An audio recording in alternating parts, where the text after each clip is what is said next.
নাম শুনেননি? তোমাকে বিয়ে করার কোনো ইচ্ছেই ছিল না, হিটলারটার জন্য বিয়ে করেছি। এখন নাম কি বলবে? এখন বলে লাভ নেই, বিয়ে করে ফেলেছেন। শোনেন, আমার নাম কারিমা জাহান কথা। আচ্ছা কথা, সরি। তোমার লাগেনি তো? এই যে নাও, টিস্যু দিয়ে রক্তটা মুছে নাও। আপনি না বলেছেন আমাকে স্ত্রী হিসেবে মানেন না? না মানলে আমার জন্য কষ্ট পেতেন না। হয় চুপ করবি? তোকে স্ত্রী হিসেবে কোনোদিন মানি না আর মানবও না। কাউকে টিস্যু দেওয়া মানে তাকে বউ হিসেবে মেনে নেওয়া না। এই বলে বালিশটা নিয়ে চলে গেলাম সোফাতে। আর একটু থাকলে আমি পাগল হয়ে যাব। কই যাচ্ছেন আপনি? জাহান নামে যাচ্ছি, চুপচাপ এখানে শুয়ে থাকবি, নইলে তোকে ফ্লোরে শুয়ে থাকতে দেব। আচ্ছা ঠিক আছে। বাতিটা অফ করে শুয়ে শুয়ে ভাবছি, হিটলার আমার জীবনটা কিভাবে নষ্ট করে দিবে। তোবা শুনলে বাসায় এসে আমাকে খুন করবে, নইলে সে নিজে গাড়ির নিচে পড়ে মরবে। বারবার তোবার কথা মনে পড়ছে। দুজন দুজনকে নিয়ে কত স্বপ্ন দেখেছি। আর মাঝখানে হিটলারটা পিচ্চি মেয়েটাকে বিয়ে করিয়ে দিল। ও আপনাদের তো পরিচয়টাই দেওয়া হয়নি। আমি জিসান আহমেদ রাজ। অনার্স কমপ্লিট করে বাবার মানে হিটলারের হোটেলে খাচ্ছি। হঠাৎ রুমের বাতিকে যেন জ্বালিয়ে দিল। এই পিচ্চি কি করো? কেন দেখতে পাচ্ছেন না আপনি? কাপড় কেন খুলছো? আমি কাপড় পরে ঘুমাতে পারি না। যত সব, এই কাপড় পরো। আর যদি কাপড় খুলতে দেখেছি কি যে করব। আহ, আপনি না বললেন ঘুমাতে? এত ভারী কাপড় পরে কেউ ঘুমায়? কেউ যদিও বা না ঘুমাই, তুই ঘুমাবি, ঘুমা বলছি। বাবা, আমার স্বামী আমাকে কাপড় খুলতে দেয় না। কথাটা বলতেই মুখটা চেপে ধরলাম। এই তোমার কি হয়েছে? এসব কি বাবাকে বলতে হয়? তো কি করব? কাপড় পরে ঘুমাতে পারি না, তাই বাবাকে ডাক দিচ্ছি।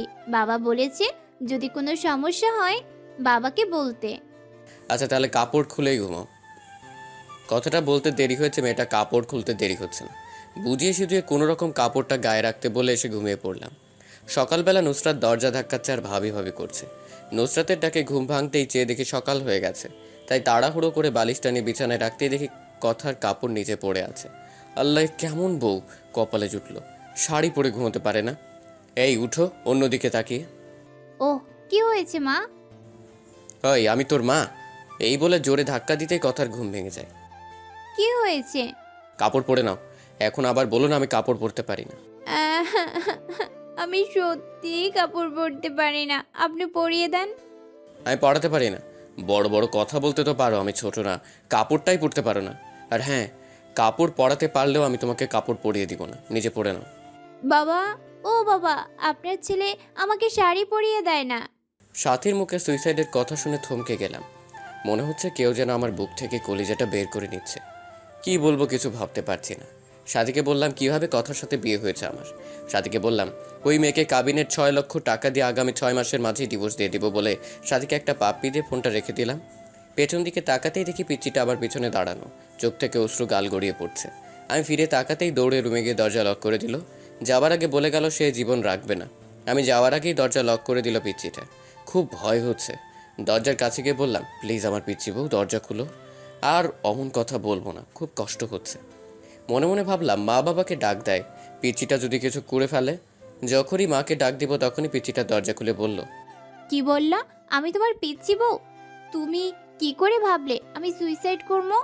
আর ওই শাকচুন্নিটা তোমার সাথে ঘর করবে? আমি তোমায় ছাড়ছি না। তবে আমি সব শ্বশুরকে বলে দিব।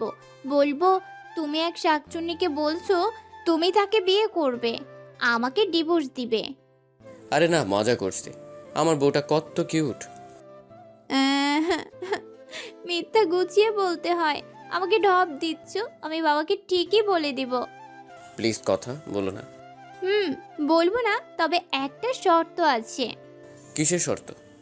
আমাকে 5 মিনিট কিস করতে হবে। What case? না, লিপ কিস। সম্ভব না, প্লিজ পাগলামো করো না। কি করব? আমি না তোমার বউ? বাসুরাতে কিছু করছো? না বিড়াল মারছো? না অন্য কিছু? একটা বিড়াল ধরে মারলে কি এমন ক্ষতি হতো? ভাবি তো বলে দিল ঠিক মতো বিড়াল মারতে। এখন আবার লিপ কিসও করতে চাচ্ছ না? আমি ছোট বলে ঠকাচ্ছ? আমি বাবাকে সব বলে দিব। বলবো যে তুমি... আচ্ছা বলছি। বাবা, ও বাবা। কথাটা বলার আগে অনিচ্ছা সত্ত্বেও নিজেকে বাঁচাতে পিচিটার ঠোঁটের সাথে ঠোঁট মিলিয়ে দিলাম। চোখ জোড়া বন্ধ হয়ে আছে। পিচিটা শক্ত করে জড়িয়ে ধরে আছে আমায়। আমি ছাড়াতে চেয়েও ছাড়াতে পারছি না। হঠাৎ দরজার বাহির থেকে জান্নাত ডাকছে। জান্নাত দরজা ধাক্কা দিয়ে মেরে খোলার সাথে সাথেই কথাকে নিজের কাছ থেকে ছাড়িয়ে নিলাম। জান্নাত বলল যে বাবা আমাকে আজ অফিস যেতে বলেছে। জান্নাতকে বললাম, বাবাকে বললো আমি অফিস যাচ্ছি। বাসা থেকে বের হয়ে স্বস্তির নিঃশ্বাস নিলাম। পিচিটার হাত থেকে বাঁচলাম। গাড়িতে থাকা অবস্থায় একটা মেসেজ আসলো। মেসেজে লেখা, ইমুতে আসো। ইমুতে গিয়ে দেখি সাথী হাত কেটে পিক দিয়েছে। সাথে সাথে ফোন দিলাম। কতক্ষণ রিং হওয়ার পর ফোন ধরলো সাথী। এই পাগলি, এমনটা কেউ করে? আমি কাকে নিয়ে বাঁচবো? আমি যে তোমাকে ছাড়া বাঁচবো না। কি করব? তোমার বউ হয়ে তোমার বাড়িতে আমার যাওয়ার কথা ছিল। নিজের ভালোবাসা মানুষ অন্যের বুকে, যাকে নিজের থেকে বেশি ভালোবাসতাম, আজ সে আমার না। কেন যে আল্লাহ আমাকে এসব দেখার জন্য বাঁচিয়ে রেখেছে। আমি সত্যি বাঁচতে চাই না রাজ। এই জীবনে তোমাকে পাবো না, সেই জীবন রেখে কী লাভ বলো? প্লিজ থামবে তুমি? আমার যা সহ্য হচ্ছে না। তুমি আজ বিকেলে প্লিজ আমার সাথে পার্কে দেখা করো। আচ্ছা, 4টায় দেখা করব। এদিকে অফিস শেষ করে 4টায় পার্কের দিকে রওনা দিলাম। পার্কে গিয়ে দেখি সাথী নীল শাড়ি পরে বসে আছে। সাথীর পাশে গিয়ে বসলাম। বাতাসে সাথীর চুল থেকে মাতাল হাওয়া আসছে। আমার বসা দেখে সাথী আমার দিকে চেয়ে কেঁদে দিল। সাথীর চোখ থেকে টুপটুপ করে পানি পড়ছে। মনে হচ্ছে আমার হৃৎপিণ্ডে রক্তক্ষরণ হচ্ছে। সাথীর কাজল কালো চোখ জোড়া চোখের পানিতে লেপ্টে যাচ্ছে। চোখগুলি ফুলে গিয়েছে। হাতের দিকে তাকাতেই কলিজাটা কেঁপে উঠল।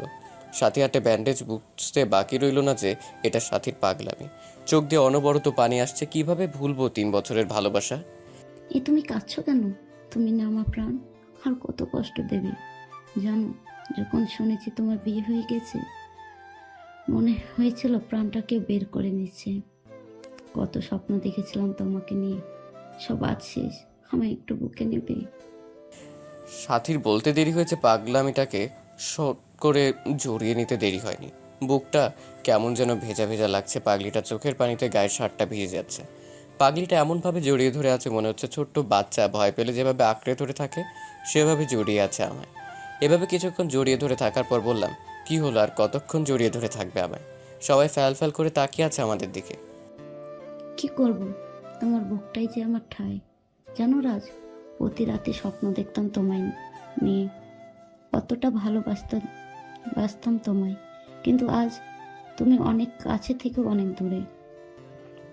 রাজ, আমার কপালে একটা চুমু দেবে? খুব কাছে পেতে ইচ্ছে করে তোমায়। দাও না। আবারও বুকে টেনে নিয়ে কপালে আলতো করে ভালোবাসার পরশ এঁকে দিলাম। আচ্ছা রাজ, তুমি না বলেছো ওই মেয়েকে ডিভোর্স দেবে? হ্যাঁ। তাহলে আমার মাথা ছুঁয়ে কসম করো ওকে ডিভোর্স দেবে। যদি ডিভোর্স না দাও তাহলে আমার মরা মুখ দেখবে। সাথীর কথাটা যেন কলিজাতে গিয়ে বিঁধল। নিজের অজান্তেই সাথীর মাথায় হাত রেখে ওয়াদা করলাম কথাকে ডিভোর্স দিব। কথাটা বলার সময় পিচ্চির মুখটা বারবার চোখের সামনে ভেসে উঠছিল। এদিকে সাথীকে ওর বাসায় পৌঁছে দিয়ে ফোনটা বের করে দেখি 73টা মিস কল।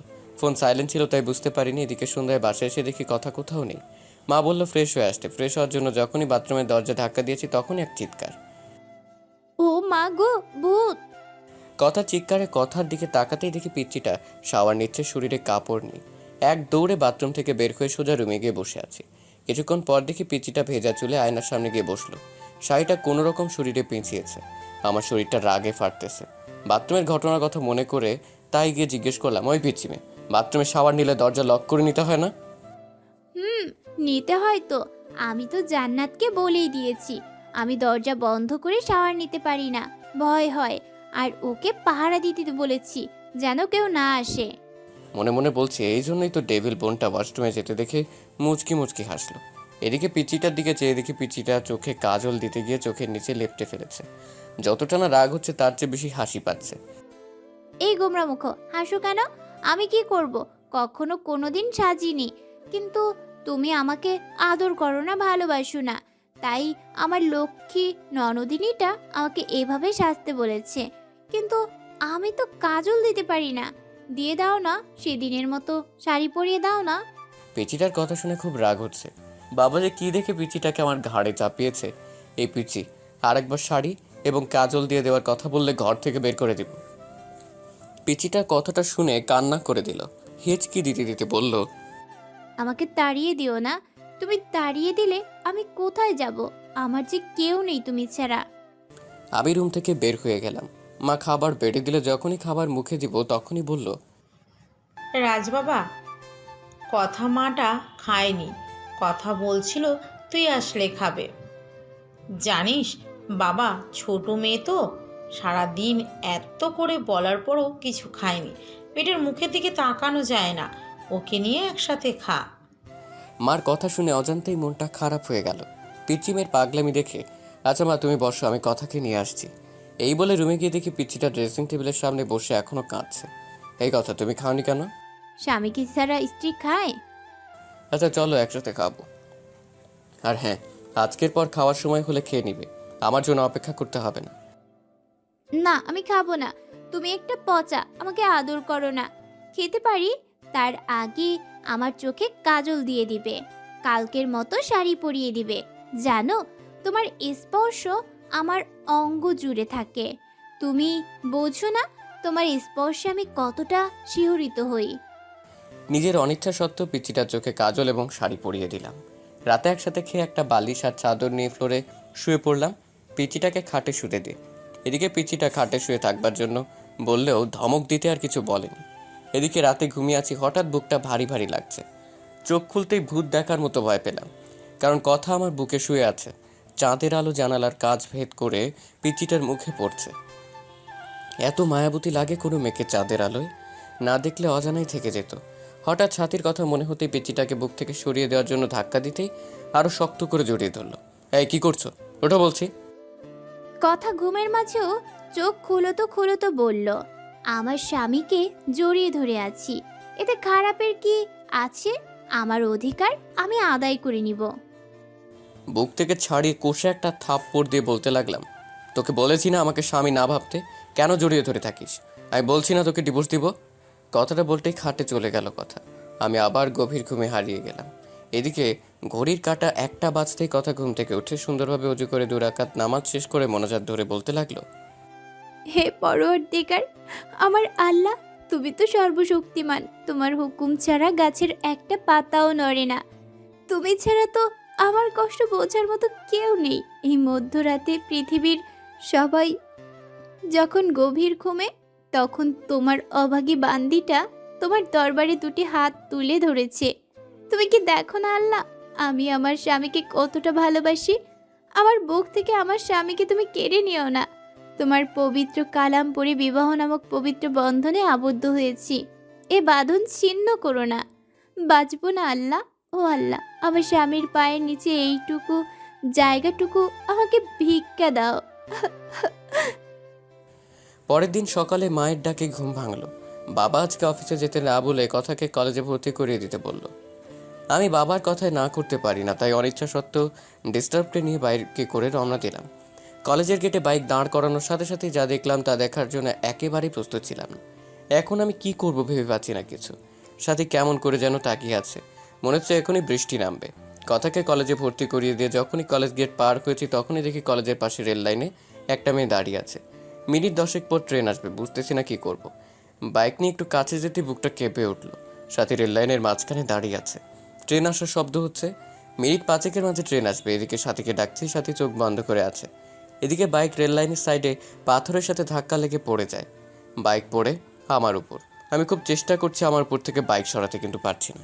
এদিকে দেখা যাচ্ছে ট্রেন প্রায় কাছে এসে পড়েছে। বুকের হার্টবিট বেড়ে যাচ্ছে। সাথীকে গলা চিঁচিয়ে ডাকছি, তারপরও সাথী শুনছে না। না, এই দৃশ্য আমি সহ্য করতে পারবো না। মনে মনে আল্লাহ তাআলার কাছে সাহায্য চাচ্ছি। চোখ দিয়ে নীরবে অশ্রু ঝরছে, হাঁটু কেটে রক্ত বের হচ্ছে, বুকটা ফেটে যাচ্ছে। পাগলের মতো আল্লাহকে ডাকছি আর বাইক সরাতে চেষ্টা করছি। মনে মনে বলছি, হে আল্লাহ, আমাকে শক্তি দাও বাইক সরানোর। আমার হৃদয়টা রেল লাইনের মাঝে। হ্যাঁ পরম করুণাময়, রহম করো তোমার বান্দাকে। আর বাইক সরানোর জন্য চেষ্টা করছি, এদিকে আল্লাহর নাম নিয়ে বাইক ধাক্কা দিতে বাইক সরেছে। এদিকে ট্রেন প্রায় কাছে এসে পড়েছে। দৌড়ে গিয়ে সাথীকে রাস্তা থেকে সরিয়ে বুকে জড়িয়ে নিলাম।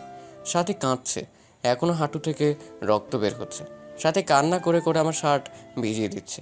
এদিকে সাথীকে বুক থেকে ছাড়িয়ে কুশে একটা থাপ্পড় দিয়ে বললাম, হে পাগলি, কেন এমন পাগলামি করছো? জানো না তোমাকে ছাড়া আমি নিজেকে ভাবতে পারি না? কেন মরতে যাচ্ছিলে? আমি তো সে কবে মারা গেছি তখন যখন শুনেছি আমার ভালোবাসার মানুষ অন্য মেয়েকে বিয়ে করেছে। চোখ দিয়ে আষাঢ় ও শ্রাবণ ঝর্ণা ধারা নেমেছিল। বিরহে অনলে প্রতিনিয়ত পড়েছি আমি। আমার দেহটা ছাড়া আত্মাটা সে কবেই মরে গেছে। জানো, আজ যখন তোমার বাইকে পেছনে ওই মেয়েটাকে দেখলাম, কলিজাটা ফেটে যাচ্ছিল আমার। মনে হচ্ছে দম বন্ধ হয়ে মারা যাব আমি। আমি তোমার পাশে অন্য কাউকে সহ্য করতে পারি না। কি করব? তোমাকে একজন জড়িয়ে ধরে থাকবে আর আমি কিভাবে দেখবো? তাই ট্রেনের নিচে পড়ে তুমি হেনা এই জীবন নিঃশেষ করতে চেয়েছিলাম। কেন বাঁচালে আমাকে? আমি যে দিলে দিলে শেষ হয়ে যাচ্ছি। বলতে পারো কেন এতটা ভালোবাসার পরও তুমি আমার নও? কেন আজ তোমার বুকে অন্য জনের ঠাঁই? যে স্বপ্নগুলো তোমায় নিয়ে দেখতাম সেই স্বপ্নগুলো অন্য অন্য কেউ নিয়ে দেখে। প্লিজ তুমি আমাকে গলা টিপে হত্যা করো, নয়বা তোমার পায়ের নিচে আমাকে একটু জায়গা দাও। জানো রাজ, তুমি বিয়ে করার পর একটা রাতও আমি ঘুমাতে পারি না। প্রতি রাতে কেঁদে কেঁদে বালিশ ভিজিয়েছি। তোমার বুকে একটু জায়গা দেবে? একটু জোরে নাও না প্লিজ। সাথীর মুখে এমন কথা শুনে বুকের বা পাশটা চিনচিনে ব্যথা করছে। চোখ দিয়ে টুপটাপ করে পানি গালবে গড়িয়ে পড়ছে। কিছু ভাবতে পারছি না, খুব ইচ্ছে করছে সাথীকে জড়িয়ে ধরে বলি, সাথী খুব ভালোবাসি তোমায়, নিজের থেকেও বেশি। মনে হচ্ছে কথাটা বললে বুকের ব্যথাটা কমবে, তাই সাথীকে হ্যাচকা টান দিয়ে শক্ত করে বুকে জড়িয়ে নিলাম। কপালে একটা চুমু দিয়ে বললাম, বড্ড ভালোবাসি, খুব বেশি ভালোবাসি তোমায়, হয়তো নিজের জীবনের চেয়ে বেশি। পাগলিটা কেঁদে কেঁদে শার্ট ভিজিয়ে ফেলছে। পাগলিটা আরও শক্ত করে জড়িয়ে ধরে যাচ্ছে আমায়। এদিকে সাথীকে বললাম, খুব শীঘ্রই আমরা বিয়ে করছি, কথাকে খুব তাড়াতাড়ি ডিভোর্স দিচ্ছি। সাথী ডিভোর্সের কথা শুনে আবারও জড়িয়ে ধরে কপালে চুমু দিয়ে বলে গেল। এদিকে ফোনের দিকে তাকিয়ে দেখে 2টো বেজে গেছে, তার মানে 30 মিনিট আগে কলেজ ছুটি হয়ে গেছে। তাড়াতাড়ি বাইক স্টার্ট দিয়ে কলেজের সামনে যেতে অবাক হয়ে গেলাম। অনেকগুলো মেয়ে জমা হয়ে আছে। কাছে গিয়ে দেখি কথা ছোট বাচ্চার মতো গাচ্ছে। কয়েকটা মেয়ে বোঝাচ্ছে, আমি কাছে যেতেই দৌড়ে এসে জড়িয়ে ধরে কাঁদতে কাঁদতে বলল, আমি আর কলেজে আসবো না। তুমি আমায় ভালোবাসো না। কখন কলেজ ছুটি হয়েছে, ছেলেরা কিরকম ভাবে আমার দিকে তাকায়। আমার ভয় লাগে না, সবাইকে বলে দিছি। আমার দিকে তাকালে চোখ তুলে ফেলবে আমার বর। ঠিক বলেছি তো? সবাই হাসছে মুখ ধরে। পাশ থেকে একটা মেয়ে বলে ফেলল, ভাইয়া, পৃথিবীতে খুব কম ছেলেরাই আপনার স্ত্রীর মতো বউ পায়। একটা মেয়ে যে স্বামীকে এত ভালোবাসতে পারে। সারাটা দিন ক্লাসের মাঝে আপনার কথাই বলেছে।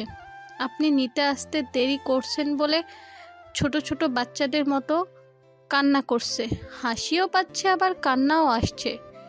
এখনকার যুগে এমন মেয়েও পাওয়া যায়। এদিকে কথাকে বাইকে উঠাতেই শক্ত করে জড়িয়ে ধরলো। মনে হচ্ছে খুব ভয় পাচ্ছে।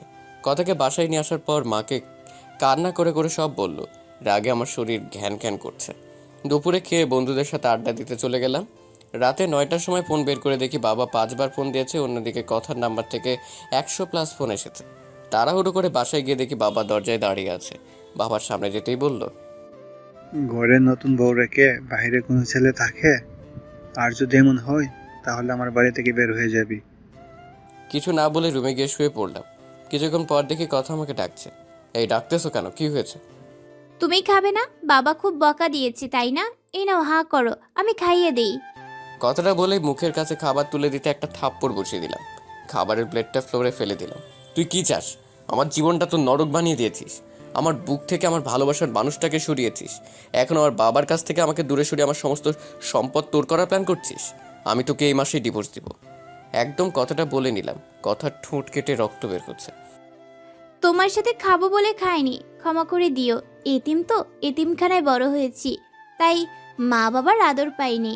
তোমার মা বাবাকে নিজের বাবা মা মনে করে নিয়েছিলাম, শুধু ভালোবাসা চেয়েছিলাম। এতিম হয়ে জন্ম নিলেও সম্পদের প্রতি কোনো মোহ নেই। কথার দিকে চেয়ে দেখি কাঁদছে, চোখগুলি লাল হয়ে গেছে। ন্যাকা কান্না দেখে শরীরটা রাগে ফেটে যাচ্ছে। দুই নয়নে দেখতে মন চাচ্ছে না কথাকে। এই এতিম মেয়েটার জন্যই আজ সাথী মরতে বসেছিল। এই তুই এখানে কাঁদবি? প্লিজ তোর অলক্ষণে চেহারা নিয়ে আমার চোখের সামনে থেকে দূর হয়ে যা প্লিজ। কথাটা বলে শুয়ে পড়লাম। এদিকে কথা সুন্দর করে অজু করে শ্বশুরের দেওয়া কোরআনটা পড়ে নামাজে দাঁড়িয়ে গেল। নামাজ শেষ করলো কেঁদে কেঁদে। নামাজ শেষ করে আজকেও মোনাজাত ধরে আল্লাহর কাছে অনেকক্ষণ কাঁদলো। মোনাজাত শেষ করে রুমে গিয়ে শুয়ে পড়লো। এদিকে ফজরের নামাজের আজান শুনে ঘুম ভাঙতেই অবাক হলাম। কথা মেয়েটাকে রাতে এত বকা দেওয়ার পরও জড়িয়ে ধরে শুয়ে আছে। মন চাচ্ছে ধাক্কা দিয়ে ফেলে দেই। হ্যাঁ, কি হচ্ছে, ওঠো। আর একটু ঘুমাই। বলে আরো শক্ত করে জড়িয়ে ধরলো। এখন ধৈর্যের বাঁধ ভেঙে যাচ্ছে। জোরে ধাক্কা দিয়ে বিছানা থেকে ফেলে দিলাম। আহ করে চিল্লানি দিয়ে উঠলো। বিছানা থেকে উঠে ফ্রেশ হয়ে এসে দেখি কথা খুঁড়িয়ে হাঁটছে। কথা মা, তোমার কি হয়েছে? খুঁড়িয়ে হাঁটছো কেন? মা, রাতে ঘুম থেকে উঠে পাঁজরে ব্যথা পাচ্ছি। কথাটা বলে করুণভাবে আমার দিকে তাকালো। নিজেকে অপরাধী মনে হচ্ছে। পরের দিন বাবা আমাকে আর কথাকে হানিমুনে পাঠিয়ে দিল। আমি সাথীকে বলে সব রেডি করে রেখেছি। আমাদের সাথে সাথেও কক্সবাজার যাবে। সবাই জানবে আমি হানিমুন করতে যাচ্ছি, কথার সাথে কিন্তু না। আমি হানিমুন করব সাথীর সাথে। সাথীকে এসব বলে ফোন রাখতেই পেছন দিকে তাকাতে দেখি কথা সিলিং ফ্যানের সাথে ঝুলছে। এমন একটি ওড়না গলায় পড়ছে। বুকের ভিতর কেমন জানি চিনচিনে ব্যথা করতে লাগলো। দৌড়ে গিয়ে কথাকে একটা থাপ্পড় দিলাম। কি করছো এসব? আমি ছোট বলে এতিম বলে কারো ভালোবাসা পাবো না। বিয়ের পর সকল নারীই তার স্বামীর অধিকার চায়। আর আপনি বিয়ের পর একটি রাত আপনার বুকে পর্যন্ত ঘুমাতে দেননি। কতটা স্বপ্ন দেখেছিলাম তোমায় নিয়ে, কিন্তু তুমি আমায় রেখে অন্য মেয়ের সাথে অবৈধ সম্পর্ক করতে যাচ্ছ। প্লিজ বোঝার চেষ্টা করো, এখন এসব বলার সময় নয়। চলো, দেরি হয়ে যাচ্ছে, গাড়ি মিস করবো আবার। কথা আর কিছু বললো না। এদিকে কথার এসব কাণ্ড কারখানা সব সাথীকে বললাম। সাথী বলল কোনো চিন্তা না করতে। আমাদের সাথে একই গাড়িতে সাথী গেল কক্সবাজার। রাতের বেলা রুমে শুয়ে আছি, হঠাৎ সাথীর ফোন ধরতেই বলল, পাশের রুমে এসো। এদিকে পাশের রুমে যেতেই সাথী 7 আপের সাথে কি যেন মিশিয়ে দিয়ে খেতে বলল। আমি কিছু না মনে করে খেলাম। সাথীকে খুব কাছে পেতে ইচ্ছে করছে। নিজের অজান্তেই সাথীকে জড়িয়ে ধরে ফেললাম। সাথীও রেসপন্স করলো। আমি আস্তে আস্তে সাথীর লিপের সাথে আমার লিপ জোড়া মিলানোর আগেই সাথীর ফোনটা ক্রিঙ্কিং করে বাজতে লাগলো। ফোনটা ধরেই সাথী উঠে ওয়াশরুমে চলে গেল। এদিকে কিছুক্ষণ পরে সে বলল, বাবু আমি অসুস্থ, কাল যা মন চায় তাই করো। এই বলে আমাদের রুমে দিয়ে গেল। কথাকে বলল সে আমাদের কলেজ ফ্রেন্ড। কথা কখনো সাথীকে দেখেনি। এদিকে রুমে গিয়ে বিছানায় শুয়ে পড়লাম। এখন আমার শরীর আর চোখ দিয়ে উত্তাপ বের হচ্ছে। কথা আজ খুব সুন্দর করে সেজেছে। নীল শাড়ির সাথে ম্যাচিং ব্লাউজ, সাথে নীল রঙের চুড়িতে কি অপরূপটাই লাগছে। কথার চোখে কাজল দেওয়াতে আরও মায়াবী লাগছে। কথা এসে খাটে বসতেই টান দিয়ে বুকে জড়িয়ে নিলাম। কটনের আকস্মিক ব্যবহারে কথা কিছুটা বিব্রত হলো। আপনাকে একটা কথা বলবো। বলো, কি বলবে? আপনার কাছে একটা জিনিস চাইবো, দিবেন তো আমাকে? আচ্ছা বলো, দেওয়ার মতো হলে দিব। টাকা লাগবে কি? না, আমার টাকা চাই না, আমার তো তোমাকে চাই। কি বলবে? না কিছু না। শোনো, তুমি কি আমাকে একটা কিউট মেয়ের মা বানাবে, যার নাম হবে তোমার নামানুসারে রাইসা? ইস, বাবুর মা হবার কথা বলে কিরকম লজ্জা পেয়েছে। লজ্জা পাবোই তো। আমি কথার কারে কাছে মুখটা নিয়ে বললাম, কাছে আসো, তোমাকে রাইসার মা বানাচ্ছি। দুষ্টুমির ছলে কথাটা বললাম। কথা ছোট বাচ্চার মতো আমার বুকে মুখ লাগালো। আমি কথার কপালে একটা চুমু দিয়ে আরো শক্ত করে জড়িয়ে ধরলাম। পেটিটা টাঁট ঠোঁট জোড়া আমার ঠোঁটের সাথে মিলিয়ে দিল। এরপর নারী পুরুষের সবচেয়ে ঘনিষ্ঠ কিছু মুহূর্ত পার করলাম। তারপর বুকে জড়িয়ে শুয়ে পড়লাম।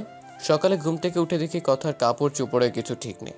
আমার শরীরের বিভিন্ন জায়গায় লিপস্টিকের দাগ। পেটিটা এখনো শক্ত করে জড়িয়ে ধরে আছে আমায়। রাতের কথা মনে হতে লাফ দিয়ে উঠলাম। এ কি করলাম আমি? আমি তো কথাকে ডিভোর্স দিব, তবে কেনই বা তার সতীত্ব হরণ করলাম? মাথা কাজ করছে না। কথাকে আজ খুশি খুশি লাগছে। বিয়ের পর কখনোই এতটা খুশি দেখিনি ওকে। সকাল সকাল ফোন দিয়ে সাথীকে সব কিছু বললাম। সাথী আমার কথা শুনে তেলে বেগুনে ফুলে উঠলো। সাথীকে বললাম, সব কিছু তোমার জন্যই হয়েছে। তুমি যদি গত রাতে সে মেডিসিন না খাওয়াতে তাহলে এমনটি হতো না। আচ্ছা বাদ দাও, কোনো চিন্তা করো না। কাল তোমাকে একটা পিল দেবো, সেটা খাইয়ে দিও, তাহলে কোনো চিন্তা করতে হবে না। সাথীর কথা শুনে বেশ অবাক হলাম, কিন্তু সাথীকে ভালোবাসি, কথাও দিয়েছি সাথীকেই বিয়ে করব। তাই আর কোনো কিছু চিন্তা না করে রাজি হয়ে গেলাম। পরের দিন রাতে একটা পিল নিয়ে বললাম, খেয়ে নাও তো পিলটা। কথা, কিসের পিল এটা? আমি তো সুস্থ, আপনি কিসের পিল খেতে বলছেন আমাকে? তোমাকে মিথ্যে বলে লাভ নাই, ক্ষমা করে দিও। সেদিনের রাতে তোমার সাথে যা হয়েছে তা নিছক একটি দুর্ঘটনা মাত্র। আমি জানি তুমি যা হারিয়েছো তা পৃথিবীর বিনিময়ে ফিরিয়ে দিতে পারবো না। আমি ডিভোর্স পেপার রেডি করে রেখেছি, তাই আমি চাই না আমার সন্তান তুমি গর্ভে ধারণ করো। চিন্তা করো না, ডিভোর্সের সাথে তোমাকে 20 লাখ টাকার একটা চেক দিয়ে দিচ্ছি, সময় করে ব্যাংক থেকে তুলে নেবে। এদিকে আমার কথাটা শুনে কথা আমার দু পা জাপটে ধরে বলতে লাগলো, প্লিজ, আপনি আমার গর্ভের সন্তান নষ্ট করতে বলবেন না। আপনার মন চাই আপনি আরেকটা বিয়ে করেন। আমি কখনো কোনোদিন স্বামীর অধিকার চাইব না। আপনার বাড়িতে তো দুটো কাজের মেয়ে রাখছেন, আমাকে নিয়ে না হয় 3টা হবে। প্লিজ, আমার সন্তানকে নষ্ট করে দিতে বলবেন না প্লিজ। আমি সারা জীবন আপনার বাসায় কাজের মেয়ে হয়ে থাকবো, কোনো পারিশ্রমিক দিতে হবে না। শুধু আমাকে ডিভোর্স দিয়েন না। আমার সন্তানটা যেন বলতে পারে আপনি তার বাবা। আমি চাই না আমার মতো আমার অনাগত সন্তানটা পিতৃহীন পরিচয়ে বড় হোক। প্লিজ, একটা এতিমকে এভাবে ফিরিয়ে দিবেন না। আপনার পায়ের নিচে একটু জায়গা দেন, নয়তো গলা টিপে মেরে ফেলেন। এই কি করছো? পা ছাড়ো। আমি পারবো না। আমার জীবনের সাথী ছাড়া কেউ নেই। এখন পিলটা খেয়ে নিবে, যদি না খাও মনে করব তুমি আমার বুকে পা রেখে তুমি গর্ভধারণ করবে। এখন তোমার ইচ্ছে। প্লিজ এমন কসম দিও না। আমার কাছে যে তোমার স্থান সবার উপরে। পারবো না আমি তোমার বুকে পা রেখে এই সন্তান নিজের মাঝে বড় করতে। ক্ষমা করে দিও কথা, এছাড়া আমার কোনো উপায় ছিল না। এই নাও পিল, আর এই নাও পানি, খেয়ে নিও। আচ্ছা দাও। এই বলে জন্ম নিয়ন্ত্রণ পিলটা হাতে নিয়ে নিল। চোখ থেকে টপ টপ করে পানি পড়ছে, করুণ দৃষ্টিতে তাকিয়ে আছে। মনে মনে ভাবছে হয়তো আমি বলবো পিল খেতে হবে না কথা, কিন্তু না, আমি কোনো কথা বললাম না। কথা আমার দিকে তাকিয়ে থেকে বিষ যেমন করে মানুষ মুখে নেয় তেমনি করে মুখে নিয়ে নিল। গ্লাস থেকে একটি পানি মুখে দিল। নিজের অজান্তেই মনে হচ্ছে খুব বড় কোনো পাপ করে ফেললাম। এদিকে মা ফোন করলো যে বাবা অসুস্থ, তাই বাড়ি ফিরে যেতে হবে। মনে মনে স্থির করে নিলাম বাড়িতে ফিরে ডিভোর্স পেপারের জন্য আবেদন করব। কথাকে নিয়ে বাসায় ফিরলাম। এদিকে সাথী বলল যে কথাকে আমাদের দুজনের মাঝ থেকে সরিয়ে ফেলবে। আমি ওর অনেক বোঝানোর পর সাথী বলল, সেই দিন কক্সবাজার মেয়েটা যা বলেছিল সবই শুনেছি। আর সবচেয়ে বড় কথা হলো, মেয়েটাকে তোমার বাবা অনেক স্নেহ করে। আমি তোমাদের বাড়ির রহিমের কাছে খবর পেয়েছি যে তোমার বাবা নাকি তোমার সম্পত্তির কথার নামে লিখে দেবে।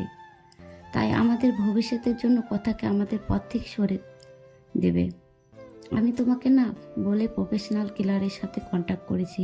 না, এ হতে পারে না। আমাদের ভালোবাসার জন্য একটা নিষ্পাপ জীবনকে হত্যা করব? না সাথে, এটা করা ঠিক হবে না। বাবু দেখো, আমি চাই না, কিন্তু তোমার বাবা কখনো কথা বেঁচে থাকতে আমাকে মেনে নেবে না। আর তোমাকে না পেলে আমি বাঁচবো না। সত্যি মরে যাব। তুমি আমার নিঃশ্বাস, তুমি আমার প্রাণ। জানো, তুমি কথাকে বিয়ে করার পর একটি রাতও শান্তিতে ঘুমোতে পারিনি। এতটা ভালোবাসা পড়া কেন আল্লাহ আমার মাঝে এত বড় দেয়াল তুলে দিল? প্লিজ তুমি আমাকে খুন করে ফেলো, নয়তো আমাকে তোমার বুকে টেনে নাও। তোমার বুকটাই যে আমার শেষ ঠিকানা। তোমার বুকে যে আমি শেষ নিঃশ্বাস ত্যাগ করতে চাই। প্লিজ কান্না করো না। আমি সব সইতে পারি, কিন্তু তোমার কান্না সহ্য করতে পারি না। তোমাকে যে বড্ড ভালোবাসি, কিন্তু আমাদের ভালোবাসার জন্য একটা নিষ্পাপ জীবনকে কেমনে সরিয়ে ফেলি? আল্লাহ কি ক্ষমা করবে আমাদেরকে? জানি এটা অন্যায়, কিন্তু এই ছাড়া আমাদের কোনো উপায় নেই। কথাটা বলে হাতটা নিয়ে সাথীর গলা চেপে মেরে ফেলতে বলল। প্লিজ কিলমি, আমাকে গলা চেপে মেরে ফেলো। তোমাকে ছাড়া বাঁচাতে পারবো না। জানো রাজ, মেয়েরা সব ভাগ দিতে পারে, তবে একটা ভাগ ছাড়া, তা হলো তার ভালোবাসার ভাগ। আমার সহ্য হয় না কথাকে। যে বুকে আমার থাকার কথা, সে বুকে সে মেয়েটা থাকে। যে স্বপ্ন তোমাকে নিয়ে দেখেছি, সেই স্বপ্ন পূর্ণ করছে সে মেয়েটা। আমাকে তুমি হত্যা করতে পারবে না তোমার সেই স্ত্রীর কথাকেও হত্যা করতে, কিন্তু তোমাকে আমায় হত্যা করতে হবে না। তুমি হীনা, আমি এই জীবন দিয়ে কি করব? কথাটা বলে কাঁদতে কাঁদতে ব্লেড দিয়ে হাত পোঁচ দিল। হাত থেকে ফিরকি দিয়ে রক্ত বেরোতে লাগলো। সাথীর চোখ দিয়ে টুপটাপ করে পানি পড়তে লাগলো। সাথীর রক্ত দেখে নিজের কলিজার ফেটে যাচ্ছে। ঠাস করে চড় বসিয়ে দিলাম সাথীর গালে। আমার থাপ্পড়কে ফুপিয়ে কাঁদতে লাগলো। শক্ত করে জড়িয়ে ধরলাম সাথীকে শক্ত করে জড়িয়ে ধরে বলতে লাগলাম, কেন এভাবে পাগলামো করছো? তোমাকে ছাড়া আমি কেমনি বাঁচবো? কথাকে তাহলে খুব শীঘ্রই আমাদের মাঝ থেকে সরিয়ে আমার ময়না পাখিটাকে আপন করে নিব। বুকের ভেতর চাপা কান্নার আওয়াজ পেলাম। সাথীকে আমাকে ছেড়ে দিয়ে আমার কপালে ভালোবাসার স্পর্শ এঁকে দিলাম। সাথীকে বাসায় ড্রপ করে বাসায় আসতে দেখে কথা খাবার নিয়ে বসে আছে। রাত প্রায় 10টা। আমি কিছু না বলে শুয়ে পড়লাম। আপনি খাবেন না? কিছু খেয়েছেন? মন খারাপ আপনার? হ্যাঁ, বাইরে থেকে খেয়ে এসেছি। আর হ্যাঁ, মন খারাপ আমার। আর তার কারণ তুই। পিচিটার দিকে তাকিয়ে দেখি কাঁদবে ভাব। কম্বলটা টান দিয়ে শুয়ে পড়লাম। মাঝরাতে ঘুম ভাঙতে দেখি কেউ একজন শক্ত করে জড়িয়ে রেখেছে আমায়। চোখ খুলে দেখি পিচিটা আমার বুকে। চাঁদের আলো পিচিটার মুখে এসে পড়ছে। চুলগুলো রং পাল্টাচ্ছে। হঠাৎ নিচের দিকে তাকাতেই চোখ কপালে উঠল। পিচিটা শাড়ি খুলে নিচে ফেলে দিয়েছে। আমি জানি কথা শাড়ি পরে ঘুমাতে পারে না, কিন্তু 3 পিস তো পরে ঘুমায়, তাহলে আজ ইচ্ছে করে এমন করছে। আজ পিচিটাকে এত সুন্দর লাগছে। মাথার চুলগুলো কপাল পেরিয়ে মুখে এসে পড়ছে। মন চাচ্ছে ফু দিয়ে চুলগুলো কপাল থেকে সরিয়ে আলতো করে কথার কপালে ভালোবাসার পরম স্পর্শ রেখে দিই। এ কি আমার গায়ে লিপস্টিকের দাগ? মনে মনে ভাবছি আজ মনে হয় পুরুষ দর্শন করেছে। আমার বুকে লিপস্টিকের দাগ দেখে বিস্মিত হলাম। কথার ঠোঁটের দিকে তাকিয়ে দেখি ঠোঁটে এক বিন্দু লিপস্টিক নেই। মনে মনে ভাবছি পিচিটা কি সর্বনাশ করছে। তবে আজ কেন পিচিটাকে এত সুন্দর লাগছে? মন চাচ্ছে সারা জীবনের জন্য আপন করে নিই। হয়তো কথা সৃষ্টি হয়েছে আমার জন্য, কিন্তু না, আমার বুকে সাথী ছাড়া কারো জায়গা নেই। আমার মন প্রাণ জুড়ে শুধু সাথী, তাই কথাকে কয়েকবার ডাক দিলাম, উঠলো না। তাই জোরে ধাক্কা দিতে চোখ কচলিয়ে কচলিয়ে উঠলো। আমি বললাম, কি ব্যাপার, আমার গায়ে লিপস্টিকের দাগ কেন? আর তুমি কেন আমার বিছানায় শুয়েছো? আমার না ভয় করছিল। আর রাতে আমি কিছুই করিনি, সব আপনি করছেন। আমি তো আপনার সাইডে ঘুমিয়েছিলাম, আপনি জোর করে বুকে টেনে নিয়েছেন। আপনাকে মনে করেছিলাম এমনি অনেক ভালো, কিন্তু ঘুমের ঘরে আপনি যে এত ডেভিল! না ডেভিল না, শুধু ডেভিলের বস। আমার লিপ কিস করেছেন, ঘাড়ে কিস করেছেন, বুকে কিস। এই চুপ, অসভ্য মেয়ে। আর কিছুক্ষণ পর বলবে আমার নাভিতে আরো কত জায়গায় করেছি, বলতে হবে না। আপনি ঘুমাননি তাহলে? সব জেগে থেকে ইচ্ছে করেই করেছেন। এই পিচ্ছি, চুপ করবে? মিথ্যে বলতে লজ্জা করে না? তোমার শাড়ি কে খুলেছে? শাড়ি কেন খাটের নিচে ফেলে রেখেছো? শাড়ি পরতে পারো না? বিয়ে করেছো কেন? আমি না হয় শাড়ি পরতে পারি না, নিজে তো লুঙ্গিটাও পরতে পারো না, আবার অন্যকে শাড়ি পরার কথা বলে। পিচ্চিটার কথা শুনে নিজের দিকে তাকাতেই চোখ বন্ধ করে ফেললাম। চাদরটা গায়ে জড়িয়ে কষে একটা থাপ্পড় দিলাম কথাকে। থাপ্পড়টা খেয়ে মাটিতে পড়ে গেল। আমার রাগ চরমে উঠে গেছে। রাগের মাথায় বলতে লাগলাম, তুই মরতে পারিস না? আমার জীবনটাকে নষ্ট করে দিয়েছিস। জন্ম নিয়েই তো মা বাবাকে খেয়েছিস, এখন আমাকেও নাকি খাবি? আর তোকে না বলছি ডিভোর্স দিব, তারপর কেন আমার বিছানায় আসিস? আর একদিন যদি আমার বিছানায় আসিস তাহলে প্রয়োজনে তোকে খুন করে জেলে যাব। আপনাকে খুব কষ্ট দিয়েছি তাই না? আপনার কোথাও লাগেনি তো? আপনার হাতে কি ব্যথা পেয়েছেন? জানেন আল্লাহ কেন যে আমাকে বাঁচিয়ে রেখেছে? ছোটবেলায় অনাথ আশ্রমে বড় হয়েছি, দেখিনি মায়ের মুখ। মা ডাকটাও কখনো ডাকতে পারিনি বাবার কাছে আদরের সুরে কিছু চাইতে। কখনো বাবার কাঁধে চড়ে ঘুরতে পারিনি, পারবই বা কিভাবে? বাবাকে তো কখনো দেখিনি। আর এখন এসেছি আপনাকে জ্বালাতে। জানেন আত্মহত্যা মহাপাপ, সেই জন্যই হয়তো বেঁচে আছি। তা না হলে কখনো আপনার পথের কাটা হতাম না। আপনার বাড়ির দাসী করে রেখে দিয়েন, পারিশ্রমিক হিসেবে সকাল বিকাল রাতে এভাবে থাপ্পড় দিয়েন, তবুও তো দাসী হয়ে আপনার হাতের স্পর্শটা পাবো। আমি কি করব? ভয় পাই তো, তাই আপনার বুকটাকে নিরাপদ মনে করে শুয়েছিলাম। ক্ষমা করে দিবেন এই এতিমটাকে। নিচের দিকে তাকিয়ে কথাগুলো বলতেছিল, আর চোখ থেকে আষাঢ়ে শ্রাবণ ঝর্ণা ধারায় মতো জল গড়িয়ে পড়ছে চোখ থেকে। পিচ্চিটার কথা শুনে নিজের কাছেই খুব খারাপ লাগছে। এভাবে মারাটা ঠিক হয়নি। সবচেয়ে খারাপ লাগছে যখন দেখলাম পিচ্চিটার ঠোঁট কেটে রক্ত পড়ছে। পরদিন মা বাবা জান্নাতকে নিয়ে নানি বাড়ি চলে গেলে সাথীকে ফোন দিলে সাথী বাড়িতে আসে। এদিকে সাথী আজ পিঙ্ক কালারের একটা শাড়ি পরেছে, হালকা লিপস্টিকের সাথে চুলগুলো ছেড়ে দিয়েছে। সাথী আসলেই সাথীকে নিয়ে বেডরুমে ঢুকে পড়ে। কথা অবাক নয়নে তাকিয়ে আছে, চোখটা ছলছল করছে। মনে হচ্ছে কখন জানি বৃষ্টি নামবে। কি হলো, দরজায় দাঁড়িয়ে আছো কেন? আজ তুমি জান্নাতের রুমে থাকবে, আর আজ রাতে আমাদের এই রুমে আসবে না বিরক্ত করতে। আর হ্যাঁ, আমাদের দুজনের জন্য খাবার দিয়ে যেও। এদিকে কথা আমার মুখের দিকে তাকিয়ে মাথা নাড়িয়ে হ্যাঁ সূচক জবাব দিল। কথা চলে গেল। সাথে এসে জড়িয়ে ধরে বলতে থাকে, কবে যে পাবো তোমায় সারা জীবনের জন্য, কবে তোমার বুকে মাথা রেখে ঘুমাবো। এদিকে আমার হাতটা সাথীর স্পর্শকাতর জায়গায় সাথীর নিঃশ্বাস ভারী হয়ে আসছে। ঠোঁটজোড়া সাথীর ঠোঁটজোড়াকে আবদ্ধ করে ফেলবে ঠিক তখনই কথা খাবার নিয়ে রুমে ঢুকে পড়ে, কোনো প্রকার নক না করে। আমি সাথীকে ছেড়ে দিই। কথার দিকে তাকিয়ে বুঝতে পারলাম কাঁদছে। কথা ভাবিনি আমি এতটা নিচে নেমে যাব, কিন্তু কথা জানতো না আমার কলিজার টুকরা হচ্ছে সাথী। সাথী আমার জীবন মরণ, আমার ভালোবাসা সব সাথীর জন্য। কথা খাবার রেখে চলে গেল, চোখ দিয়ে পানি পড়ছে। দেখা গেল কথার। এদিকে সাথীর সাথে গল্প করতে করতে কখন যে আমি আর সাথী ঘুমিয়ে যাই খেয়াল নেই। সাথীর সাথে ফিজিক্যালি রিলেশন করতে চাইলেও সাথী বিয়ের পরের কথা বলে। আমরা সিদ্ধান্ত নিয়েছি 1 সপ্তাহ পর বিয়ে করব, তাই আর জোর করিনি। এদিকে মাঝরাতে কারো চাঁপা কান্নার আওয়াজে ঘুম ভেঙে যায়। চোখ খুলতেই দেখি সাথী আমার বুকে। সাথীকে বুক থেকে সরিয়ে কান্নার আওয়াজ কোথা থেকে আসছে তা দেখার জন্য রুমের বাইরে বের হতেই যা দেখলাম তা দেখার জন্য একেবারেই প্রস্তুত ছিলাম না। কথা জায়নামাজে বসে আছে, দেখে মনে হচ্ছে মোনাজাত ধরে আছে। মাঝে মাঝে ফুপিয়ে কান্নার আওয়াজ আসছে রুম থেকে। আমি আর একটু কাছে যেতেই শুনলাম কথা বলছে, হে আল্লাহ, আমার পরম করুণাময় আল্লাহ তাআলা, তোমার দরবারে 2টি হাত তুলে ধরেছি। আল্লাহ, শুনেছি মাঝরাতে নাকি তুমি প্রথম আসমানে এসে বান্দাদের ফরিয়াদ শুনো। আচ্ছা আল্লাহ, এতিম বলে কি আমার ফরিয়াদ শুনবে না? জানো আল্লাহ, দুনিয়াতে মানুষ কষ্ট পেলে মা বাবাকে বলে, তুমি তো আমার মা বাবাকেও উঠে নিয়েছো। তুমি ছাড়া যে আসমানের উপরে জমিনের নিচে কেউ নেই আমার। শুনতে পাচ্ছ কি আমার কথা? দুনিয়াতে সন্তান কান্না করে দিলে মা দৌড়ে আসে, সন্তানকে কোলে তুলে নিয়ে গালে মুখে চুমু দিয়ে বলে, কি হয়েছে আমার লক্ষ্মী সোনা, কাঁদে না। হে আল্লাহ, তুমি তো দুনিয়ার মায়েদের চেয়ে লাখো কোটি গুণ তোমার বান্দাদের বেশি ভালোবাসো। তুমি তো সব দেখো হে মাবুদ। আমার স্বামী আজ অন্যের বুকে শুয়ে আছে, আমার কলিজাটা ফেটে যাচ্ছে। আল্লাহ, আমার মা বাবাকে তুমি তোমার কাছে নিয়ে নিলে, আমায় কেন রেখেছো? আমাকে কষ্ট দিতে তোমার যদি ভালো লাগে আরও দাও কষ্ট। আল্লাহ, আমি যে আর সইতে পারছি না। একজন পতিতা নারীও তার স্বামীর ভাগ অন্য কাউকে দিবে না, আর আমি এতটাই অভাগে জন্ম নেওয়ার পর না পেলাম বাবা মার ভালোবাসা, না পেলাম স্বামীর ভালোবাসা।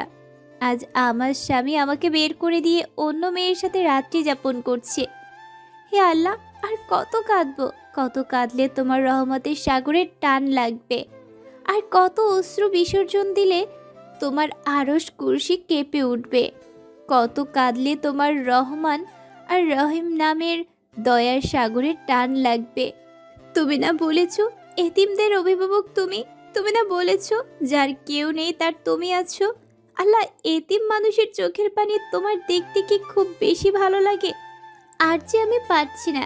হে রহিম রহমান আমার আল্লাহ, আমার স্বামীকে আমার করে দাও। আমার স্বামীকে তোমার জান্নাতে নিয়ে একসাথে থাকতে চাই। ও আল্লাহ, তোমার এতিম গুনাহগার বান্দি যে কাঁদে তুমি দেখো না গো আল্লাহ। কষ্ট দিবে দাও, আরও দাও। আমার স্বামীকে আলাদা করে দিও না, আমার বেঁচে থাকার অবলম্বন কেড়ে নিও না। হে আল্লাহ, আমার স্বামী আমাকে এত মারে, এত কষ্ট দেয়। তুমি তো দেখেছো, আমাকে 3 বার থাপ্পড় দিয়েছে, 3 বারই আমার ঠোঁট কেটে রক্ত বাহির হয়ে গেছে। ও আমার আল্লাহ, তুমি আমার স্বামীর ওপর গজব দিও না। আল্লাহ, আমি কিন্তু খুশি আছি, তবুও তুমি রাগ করো না। আমাকে মেরেছে আল্লাহ, তোমায় কিন্তু মারেনি আল্লাহ। আমি কিন্তু খুশি আছি, তুমি রাগ করো না। আমার স্বামীকে তুমি হেদায়েত দাও আল্লাহ, তুমি আমার স্বামীকে হেদায়েত দাও, গজব দিও না। আমার স্বামীর বুকে শেষ নিঃশ্বাস ত্যাগ করার তৌফিক দান করো আল্লাহ। তোমার এতিম গুনাহগার বান্দি এই ফরিয়াদ রেখে তোমার দরবার থেকে হাত নামাচ্ছে আল্লাহ, আমিন। এদিকে দরজার ওপাশ থেকে কথার মোনাজাত শুনে নিজের অজান্তে চোখে পানি এসে গেল। পেছন দিকে তাকিয়ে দেখি সাথী। তুমি এখানে? আর আমি সারা বাড়ি তোমায় খুঁজতেছি। এই তুমি কাঁদছো কেন? কথাটা বলে সাথী কান্না করে দিয়ে বলল, কখনো আমায় ছেড়ে যাবে না তো?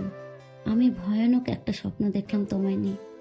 তুমি আমাকে যদি ছেড়ে যাও তাহলে ফল কাটা ছুরি নিয়ে বলো, এটা আমি আমার গলায় চালিয়ে দেব। তুমি আমাকে ছেড়ে যাওয়ার আগে আমাকে খুন করে আমার লাশের ওপর দিয়ে যাবে। এদিকে সাথী আমার জড়িয়ে ধরে কাঁদতে লাগলো। আমি অনিচ্ছা সত্ত্বেও সাথীকে বাহুডোরে আবদ্ধ করে নিলাম। সাথী কান্না করতে করতে শার্ট ভিজিয়ে ফেলছে। সাথীকে ছাড়িয়ে বললাম, ভয় পেও না, তোমাকে ছেড়ে কোথাও যাব না। তাহলে আমার মাথায় ছুঁয়ে প্রমিস করো আমাকে ছেড়ে যাবে না। আমার হাতটা কাঁপছে, আমার চোখে বারবার পিচ্চিটার মায়াবী চেহারাটা ভেসে উঠছে। চোখ দিয়ে নিজের অজান্তেই পানি আসতে লাগলো। কি করব কিছু বুঝতে পারছি না। জীবনটা এমন কেন? কখনো 1000 বছর বেঁচে থাকার ইচ্ছে জাগায়, আবার কখনো এক মুহূর্তের জন্যও না। কই রাজ, তুমি আমার মাথায় ছুঁয়ে প্রমিস করবে না? কখনো আমায় ছেড়ে যাবে না? প্লিজ প্রমিস করো। তোমাকে হারালে সত্যি আমি যে বাঁচবো না, মরে যাব সত্যি। প্লিজ প্রমিস করো, নয়তো ছুরিটা আমার গলায় চালিয়ে দেবো। প্লিজ, তুমি যে আমার ভালোবাসা, তুমি যে আমার জীবনের একটা অংশ, এই যে তোমার মাথা ছুঁয়ে প্রমিস করছি কখনো কোনোদিন তোমায় ছেড়ে যাব না। তুমি যে আমার ভালোবাসা, তুমি যে আমার জীবনের একটি অংশ, প্লিজ মরার কথা বলবে না। আর আমি কাকে নিয়ে বাঁচবো? আচ্ছা রাজ, তোমাকে একটা কথা বলি, রাগ করবে না তো? কি বলবে বলো। আমায় একটা পাপ্পি দিবে? আচ্ছা কাছে এসো। কাছে আসার কথা শুনেই সাথী এতটা কাছে এসে পড়লো, সাথীর নিঃশ্বাস আমার মুখে পড়ছে। আমার ইচ্ছে করছে না, তবুও নিজের অজান্তেই সাথীর কপালে ভালোবাসার স্পর্শ এঁকে দিলাম। এদিকে সাথী আমাকে ধাক্কা দিয়ে বিছানায় ফেলে দিল। তারপর আর কিছু মনে নেই, তবে কে যেন দরজাটা চাপিয়ে দিল। হঠাৎ বিছানায়টা কাঁপছে। চোখ খুলতে দেখি ফোন এসেছে। ফোনের স্ক্রিনের দিকে তাকাতেই দেখি হিটলারটার ফোন। আমি ভয়ে ভয়ে ফোন তুলতেই ওপাশ থেকে বলতে লাগলো, কখন থেকে ফোন দিচ্ছি, ফোন ধরার কোনো নাম নেই। কয়টা বাজে? এখনো ঘুমাচ্ছিস? তাড়াতাড়ি এসে গেট খুলে দেয়া যা। ঘাম সারছে। সাথী এখন আমার বুকেই শুয়ে আছে। এত সকালে বাসায় সাথীকে দেখলে আমাকে কোরবানি করবে। মাথা কাজ করছে না। এই সাথী আর কত ঘুমাবে? এবার উঠো। বাবু, আর একটু ঘুমাই। উঠবা তুমি, তাড়াতাড়ি উঠো। সাথী চোখ কুচলিয়ে কুচলিয়ে উঠে বলল। কি হয়েছে? বললাম বাবা এসেছে, বাইরে দাঁড়িয়ে আছে, কুরবানি করবে আজ আমাদের। এখন কি হবে? যা হবার হবে, বুক থেকে সরো, শাড়িটা পরে নাও। সাথী শাড়িটা ঠিক করে রুমের বাইরে এলো। আমি ভয়ে ভয়ে বাসার গেট খুলতেই বাবা বলল, গেট খুলতে এত সময় লাগে? আর ওই মেয়ে এখানে কেন? কেন এসেছে এত সকালে? আমি কি বলবো ভেবে পাচ্ছি না। খুব ভয় হচ্ছে। হঠাৎ কথা বলতে লাগলো। বাবার সাথে আমার বান্ধবী এদিক দিয়ে যাচ্ছিল আর আমাকে ফোন দিলে আমি আসতে বলি। বাসায় আসার পর দেখি রাজার সাথে পূর্ব পরিচিত। সাথী, তুমি কিছু মনে করো না। রাজের বাবা এমনি সব কিছু সন্দেহের চোখে দেখে। আন্টি, আমি কিছু মনে করিনি। আমার আজ তাড়া আছে। এখন তাহলে উঠি, অন্যদিন আবার আসবো। সাথী কথাটা বলে চলে গেল। সাথী চলে গেলে কথাকে ছোট্ট করে ধন্যবাদ দিলাম। কথা করুণ দৃষ্টিতে আমার দিকে তাকালো। কথার কলেজে ক্লাস শুরু হয়েছে। কথাকে বাবা কলেজে দিয়ে আসতে বলল। বাবার কথা মতো কথাকে কলেজ নিয়ে যাবার জন্য বের করলে সাথী ফোন দেয় এবং বলে কথাকে গাড়ি করে যেন কলেজে পাঠায়। সাথীর কথা মতো তাই করলাম। দুপুরে বসে আছি, হঠাৎ কথার নাম্বার থেকে ফোন আসলো। এই ফোনটা ধরতে ওপাশ থেকে অপরিচিত কণ্ঠে কেউ একজন বলল, ফোনটা যার, তিনি দুর্ঘটনায় মারা গেছে। লাস্ট ডায়ালে আপনার নাম্বারটা ছিল। প্লিজ, মেয়েটি যদি আপনার পরিচিত হয়ে থাকে তাহলে শেরপুর সরকারি হসপিটালে আসুন। কথাটা শুনে কিছুক্ষণের জন্য পাথর হয়ে গিয়েছিলাম। কি থেকে কি হয়ে গেল? হসপিটালে গিয়ে দেখি মাথাটা কেমন থেতলে গেছে, নাক দিয়ে রক্ত বের হয়ে আছে, মুখটা অনেক মায়াবী লাগছে। আজ কেন জানি বুকটা ফেটে কান্না আসছে। আজ তো আমার সুখের দিন। আমার পথের কাঁটা দুনিয়া থেকে বিদায় নিয়েছে। তবে কেন এত কষ্ট হচ্ছে? মনে হচ্ছে প্রাণটা দেহ থেকে বের হয়ে যাচ্ছে। হে আল্লাহ, ভালোবাসা পাওয়ার জন্য নিজের স্ত্রীকে খুন করে ফেললাম। কিছুক্ষণ পর বাবা মা আসলো, তারাও কাঁদছে। বাবা সবচেয়ে বেশি কাঁদছে। আজ কথার দাফন। কথার লাশটা কাঁধে নিয়েছি। মনে হচ্ছে কলিজাতে কেউ ছুরি চালিয়ে দিয়েছে। দূরে সাথীকে দাঁড়িয়ে থাকতে দেখলাম। সাথীও আজ কাঁদছে। আকাশ বাতাস আজ কাঁদছে মনে হচ্ছে। কথাকে দাফন করে আসলাম। সাথী আমাকে নির্জনে ডেকে নিয়ে অনেক কান্না করলো, ক্ষমাও চাইলো। সরাসরি আমার পায়ে পড়ে বলতে লাগলো, রাজ, আমাদের ভালোবাসার জন্য একটা নিষ্পাপ জীবনকে হত্যা করে ফেললাম। আমি সাথীকে সান্ত্বনা দেওয়ার জন্য বললাম, তুমি কিছু অন্যায় করনি, যদিও বা করে থাকো সব তোমার ভালোবাসাকে পাওয়ার জন্য। সাথী চলে গেল। কথার ছায়া মনে হয় প্রতিনিয়ত আমার পাশে ঘুরে, কেমন যেন উদাসীন লাগে। আজকে ভাবলাম সাথীর কাছে যাই, এভাবে আর পারছি না। আজ রাতটা সাথীর সাথে থাকবো। সাথীকে ফোন দিয়ে না পেয়ে বাসায় গেলাম। বাসায় গিয়ে দেখি দরজা খোলা। আমি সরাসরি সাথীর রুমে চলে গেলাম। সাথীর রুমের কাছে যেতেই দরজার ভেতর থেকে পুরুষ কণ্ঠের আওয়াজ শুনলাম। আমি ভেতরে কি হচ্ছে তা দেখার জন্য জানালার পর্দা সরিয়ে রুমের ভেতরে তাকাতেই চমকে উঠলাম। সাথী আর তার ভাই রদক্রিয়ায় ব্যস্ত। হঠাৎ সাথী যা বলল তা শোনার জন্য একেবারেই অপ্রস্তুত ছিলাম। বাবু, কতদিন ধরে আদর করো না? প্লিজ আর একটু কাছে এসো। উম্মা, আমার বাবুটা কি হট! ইস, আমার বুঝি লজ্জা করে না? ও মা, তাই বুঝি? কোথায় লজ্জা করে? কথাটা বলে কিস করতে লাগলো আর বলতে লাগলো, বাসর রাতে কে আগে জড়াই ধরছিল? আর আমার তো স্বামী স্ত্রীর মাঝে কিসের লজ্জা? পৃথিবীর সবাই জানে আমার ভাই বোন, তবে আমারও দুজন ছাড়া। কথাটা বলে সাথীর ঠোঁট জোড়ার সাথে সচিবের ঠোঁট জোড়া মিলিয়ে দিল। এসব দৃশ্য দেখে আমার পায়ের তলার মাটি সরে যাচ্ছে, চোখ দিয়ে অঝরে পানি ঝরছে। যার জন্য আমার নিষ্পাপ বউকে হারালাম, মন চাই কাল নাগিনীকে খুন করি। কথার মুখটা বারবার চোখের সামনে ভেসে উঠছে। ওগো সঞ্চ, আমাদের প্ল্যান সাকসেসফুল হওয়ার পথে আমাদের পথের কাটা কথাকে গাড়ি চাপা দিয়ে মেরে ফেলেছি। মেয়েটাকে রাজকে অনেক ভালোবাসতো, কিন্তু আমার অভিনয়ের কাছে সব ভালোবাসা চাপা পড়ে গেছে। আমার বউটা অভিনয়ে অ্যাওয়ার্ড পাবে। তুমি একদম পারফেক্ট অভিনয় করেছো। সবচেয়ে রেলগাড়ির নিচে চাপা পড়ে মরার প্ল্যানটার সাথে সাথে সাথে অভিনয়টা একদম সুপারহিট হয়েছিল। দেখতে হবে না বউটা কার? এখন শেষ একটা কাজ হচ্ছে আমাদের জন্য পাগল রাজকে বিয়ে করে কৌশলে তার সমস্ত সম্পত্তি লিখে নিয়ে আমার বাবুটাকে নিয়ে আমেরিকা চলে যাওয়া, আর তা এই মাসে পূর্ণ হবে। হাসতে হাসতে কথাগুলো বলল। কথাগুলো শুনে বুকটা চিনচিনে ব্যথা করছে। মন চাচ্ছে দুইটাকে খুন করি। এদের জন্য আমার স্ত্রী কথা আজ বড় পারে, কিন্তু না, এদেরকে এভাবে মারলে ফেঁসে যাব। তাই কৌশলে আমার স্ত্রী হত্যার প্রতিশোধ নিতে হবে। আজ বাইক চালাচ্ছি আর কথার কথা ভাবছি। মনে হচ্ছে কথা আমার পাশে বসে শক্ত করে জড়িয়ে ধরে আছে। চোখ দিয়ে নিজের অজান্তেই পানি আসছে। বাড়িতে এসে বাবাকে জড়িয়ে ধরে ছোট্ট বাচ্চার মতো কান্না করে দিলাম। খুব কষ্ট হচ্ছে। বাবা মাথায় হাত বুলিয়ে দিয়ে বলল, আল্লাহর উপর ভরসা রাখ, তিনি সব কিছু ঠিক করে দিবেন। রুমে এসে শুয়ে পড়লাম। চোখ বন্ধ করলে পিচিটাকে দেখতে পাই। খাইতে গেলে মনে হয় কে যেন বলে, তুমি খাবে না? তুমি না খেলে আমিও খাবো না। পারছি না এভাবে আর থাকতে। হঠাৎ ক্রিং ক্রিং করে ফোনটা বাজছে। ফোনের দিকে চেয়ে দেখি কাল নাগিনীটা ফোন দিয়েছে। অনিচ্ছা সত্ত্বেও ফোন ধরলাম। আমার বাবুটা কেমন আছে? আমার বাবুটাকে বড্ড বেশি মিস করছি। বাবুটা একটু আমার সাথে দেখা করবে কি পার্কে? আমার যে বুকটা চিনচিন ব্যথা করছে। হুম, এগুলো না। আর অল্প দিনে পরে আমার বাবুটাকে আপন করে পাবো। প্লিজ এসে পড়ো পার্কে। আমি কাল নাগিনীটার ফোনটা কেটে পার্কে চলে গেলাম। পার্কে গিয়ে চুপচাপ পাশে দাঁড়িয়ে আছি। নীল শাড়ি পরেছে, নোংরা শরীরটাকে ঢেকে রেখেছে নীল পোশাকের আড়ালে। যদি কেউ নোংরা মনের কার্যকলাপ দেখতে পারতো, মনে হয় কেউ থুতু পর্যন্ত দিত না শরীরে।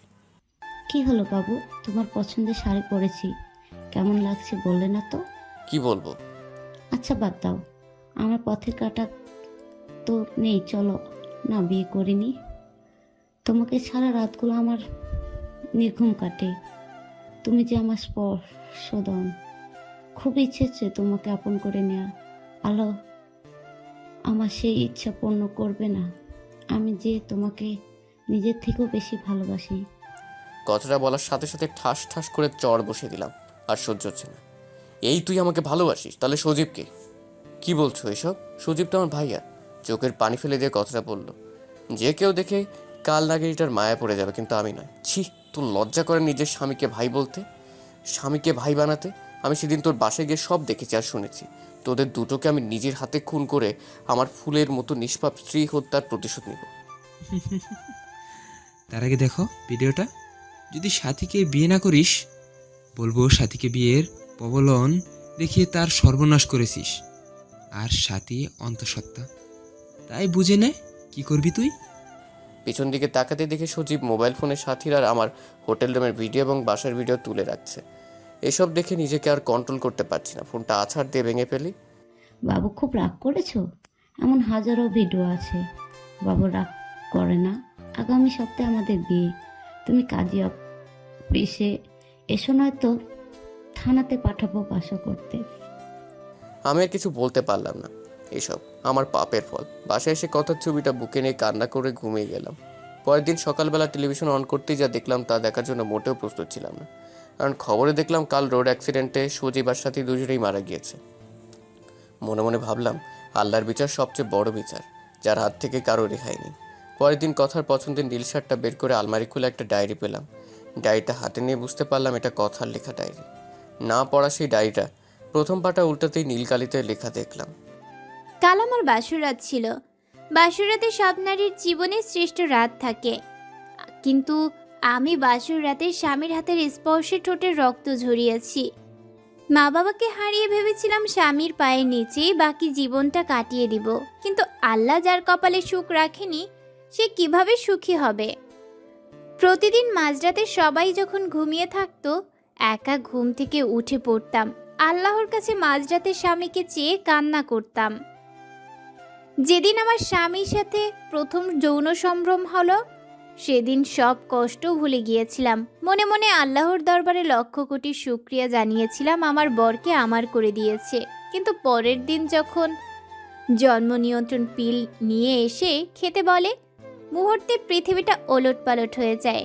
বাধ্য করে আমাকে জন্ম নিয়ন্ত্রণ পিল খাওয়ায়। আল্লাহর কাছে কত কেঁদেছি সন্তানটাকে গর্ভে ধারণ করার জন্য। খুব কষ্ট হতো, বুকের ভেতরটা ফেটে কান্না আসতো যখন দেখলাম আমার স্বামী সাথী নামের মেয়েটার সাথে অবৈধ কাজ করে। নিজের যখন তাদের কুকর্ম ঢেকে রাখার জন্য দরজা টেনে দেই, বাবাকে বলি যে সাথী আমার ফ্রেন্ড।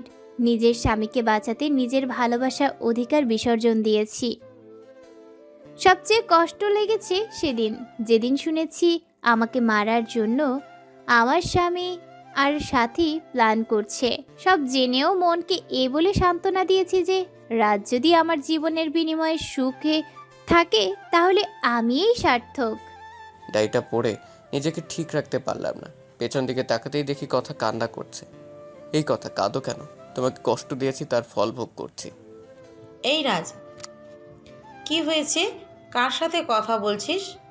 মা কথা বলো না, কথা কান্না করছে। ওকে আমি না খুব কষ্ট দিয়েছি মা। মা বাবা আমাকে হসপিটালে নিয়ে গেল। এখন আমার কোনো চিন্তা নেই, কথাকে সাথে নিয়ে ঘুমাই। শালার ডাক্তার নাকি বলে আমি পাগল হয়ে গেছি। শালার পড়ালেখা করে পাগল হয়েছে, আমাকে পাগল বলে, কত বড় সাহস! আর একবার যখন পাগল বলছে তখন গলা ধাক্কা দিয়ে ফেলে দিয়েছি। আমাকে জোর করে এক রুমে আটকে রেখেছে। রুমে শুধু আমি আর কথা। নার্সকে জিজ্ঞেস করলাম আমি এখন কোথায়। নার্স বলল, আপনি এখন পাবনায় আছেন আপনার বউ কথার সাথে। কথাটা বলে একটা কিসে যেন ইঞ্জেকশন দিয়ে দিল। ঘুম থেকে উঠে দেখি কথা আমার দিকে চেয়ে হাসছে। বাবা মা আসছে। বাবাকে বললাম, বাবা আমার এখানে থাকতে ভালো লাগে না, আমাকে তোমাদের সাথে নিয়ে চলো, সাথে তোমাদের বৌমা কথাকেও নিয়ে চলো। ও বাবা, কাঁদছো কেন? আমাকে এখান থেকে নিয়ে যাবে না? জানো বাবা, এখানে কেউ আমার সাথে কথা বলে না, শুধু কথা ছাড়া। বাবা আমাকে নিয়ে চলো না, আমি থাকবো না। কথাগুলো বলেই কাঁদতে লাগলাম। বাবা মাকে নিয়ে চলে গেল। তারপর নার্স এসে ইঞ্জেকশন দিয়ে গেল। তারপর আর কিছু মনে নেই, সবসময় কথার সাথেই কথা বলতাম। এদিকে আজ মা বাবা আমাকে নিতে আসছে। এখন কথা আমার সাথে কথা বলে না। আমি জানি কথা মারা গেছে। মা বাবা বাসায় নিয়ে বলল, রাজ বাবা, তুমি 5 বছর পাগল হয়ে পাবনা মানসিক হসপিটালে ছিলে। এই 2 বছরে অনেক পরিবর্তন হয়ে গেছে। আমরা আজ নিঃস্ব, ব্যবসাতে ক্ষতি হয়েছে, ব্যাংকের লোকদের ঋণ পরিশোধ করতে বাড়িটা বিক্রি করে দিছি। এখন এই বাসাতে ভাড়া আছি। বাবার কথাগুলো শুনে নিজের অজান্তেই চোখের কোণে পানি চলে আসলো। আমার বাবা এই বয়সে অফিসে কাজ করে। মনে মনে ভাবলো আমার কোনো জব করতে হবে। যেই বাবা সেই কাজ। কয়েক জায়গায় আবেদন করলাম, সাথে একটা প্রাইভেট প্রতিষ্ঠানে শিক্ষকতা করার জন্য আবেদন করলাম। সপ্তাহখানেক পর নোটিশ আসলো, সে প্রতিষ্ঠানে আমাকে জয়েন করতে বলেছে। দিনগুলো ভালোই কাটছিল, কিন্তু প্রতি রাতেই কথার স্মৃতি আমাকে ঘুমোতে দেয় না। কথার সেই দুষ্টুমিগুলো আজও আমাকে কাঁদায়। প্রতি রাতে কথার ছবি বুকে নিয়ে ঘুমায়। খুব কষ্ট হয় মাঝরাতে মোনাজাতে শুধু একটা কথাই বলি, আল্লাহ আমার স্ত্রীকে ভালো রেখো। এদিকে স্কুলে একটা বাচ্চাকে দেখে খুব অবাক হয়ে গেলাম। কি সুন্দর করে হাসে, ঠিক কথার মতো। কি মায়াবে চাহনি। মনে হচ্ছে কথার প্রতিচ্ছবি তার মাঝে দেখতে পাচ্ছি। আমি এটাকে ডাক দিয়ে বললাম, তোমার নাম কি মামুনি? আসসালামু আলাইকুম। ওয়ালাইকুম আসসালাম।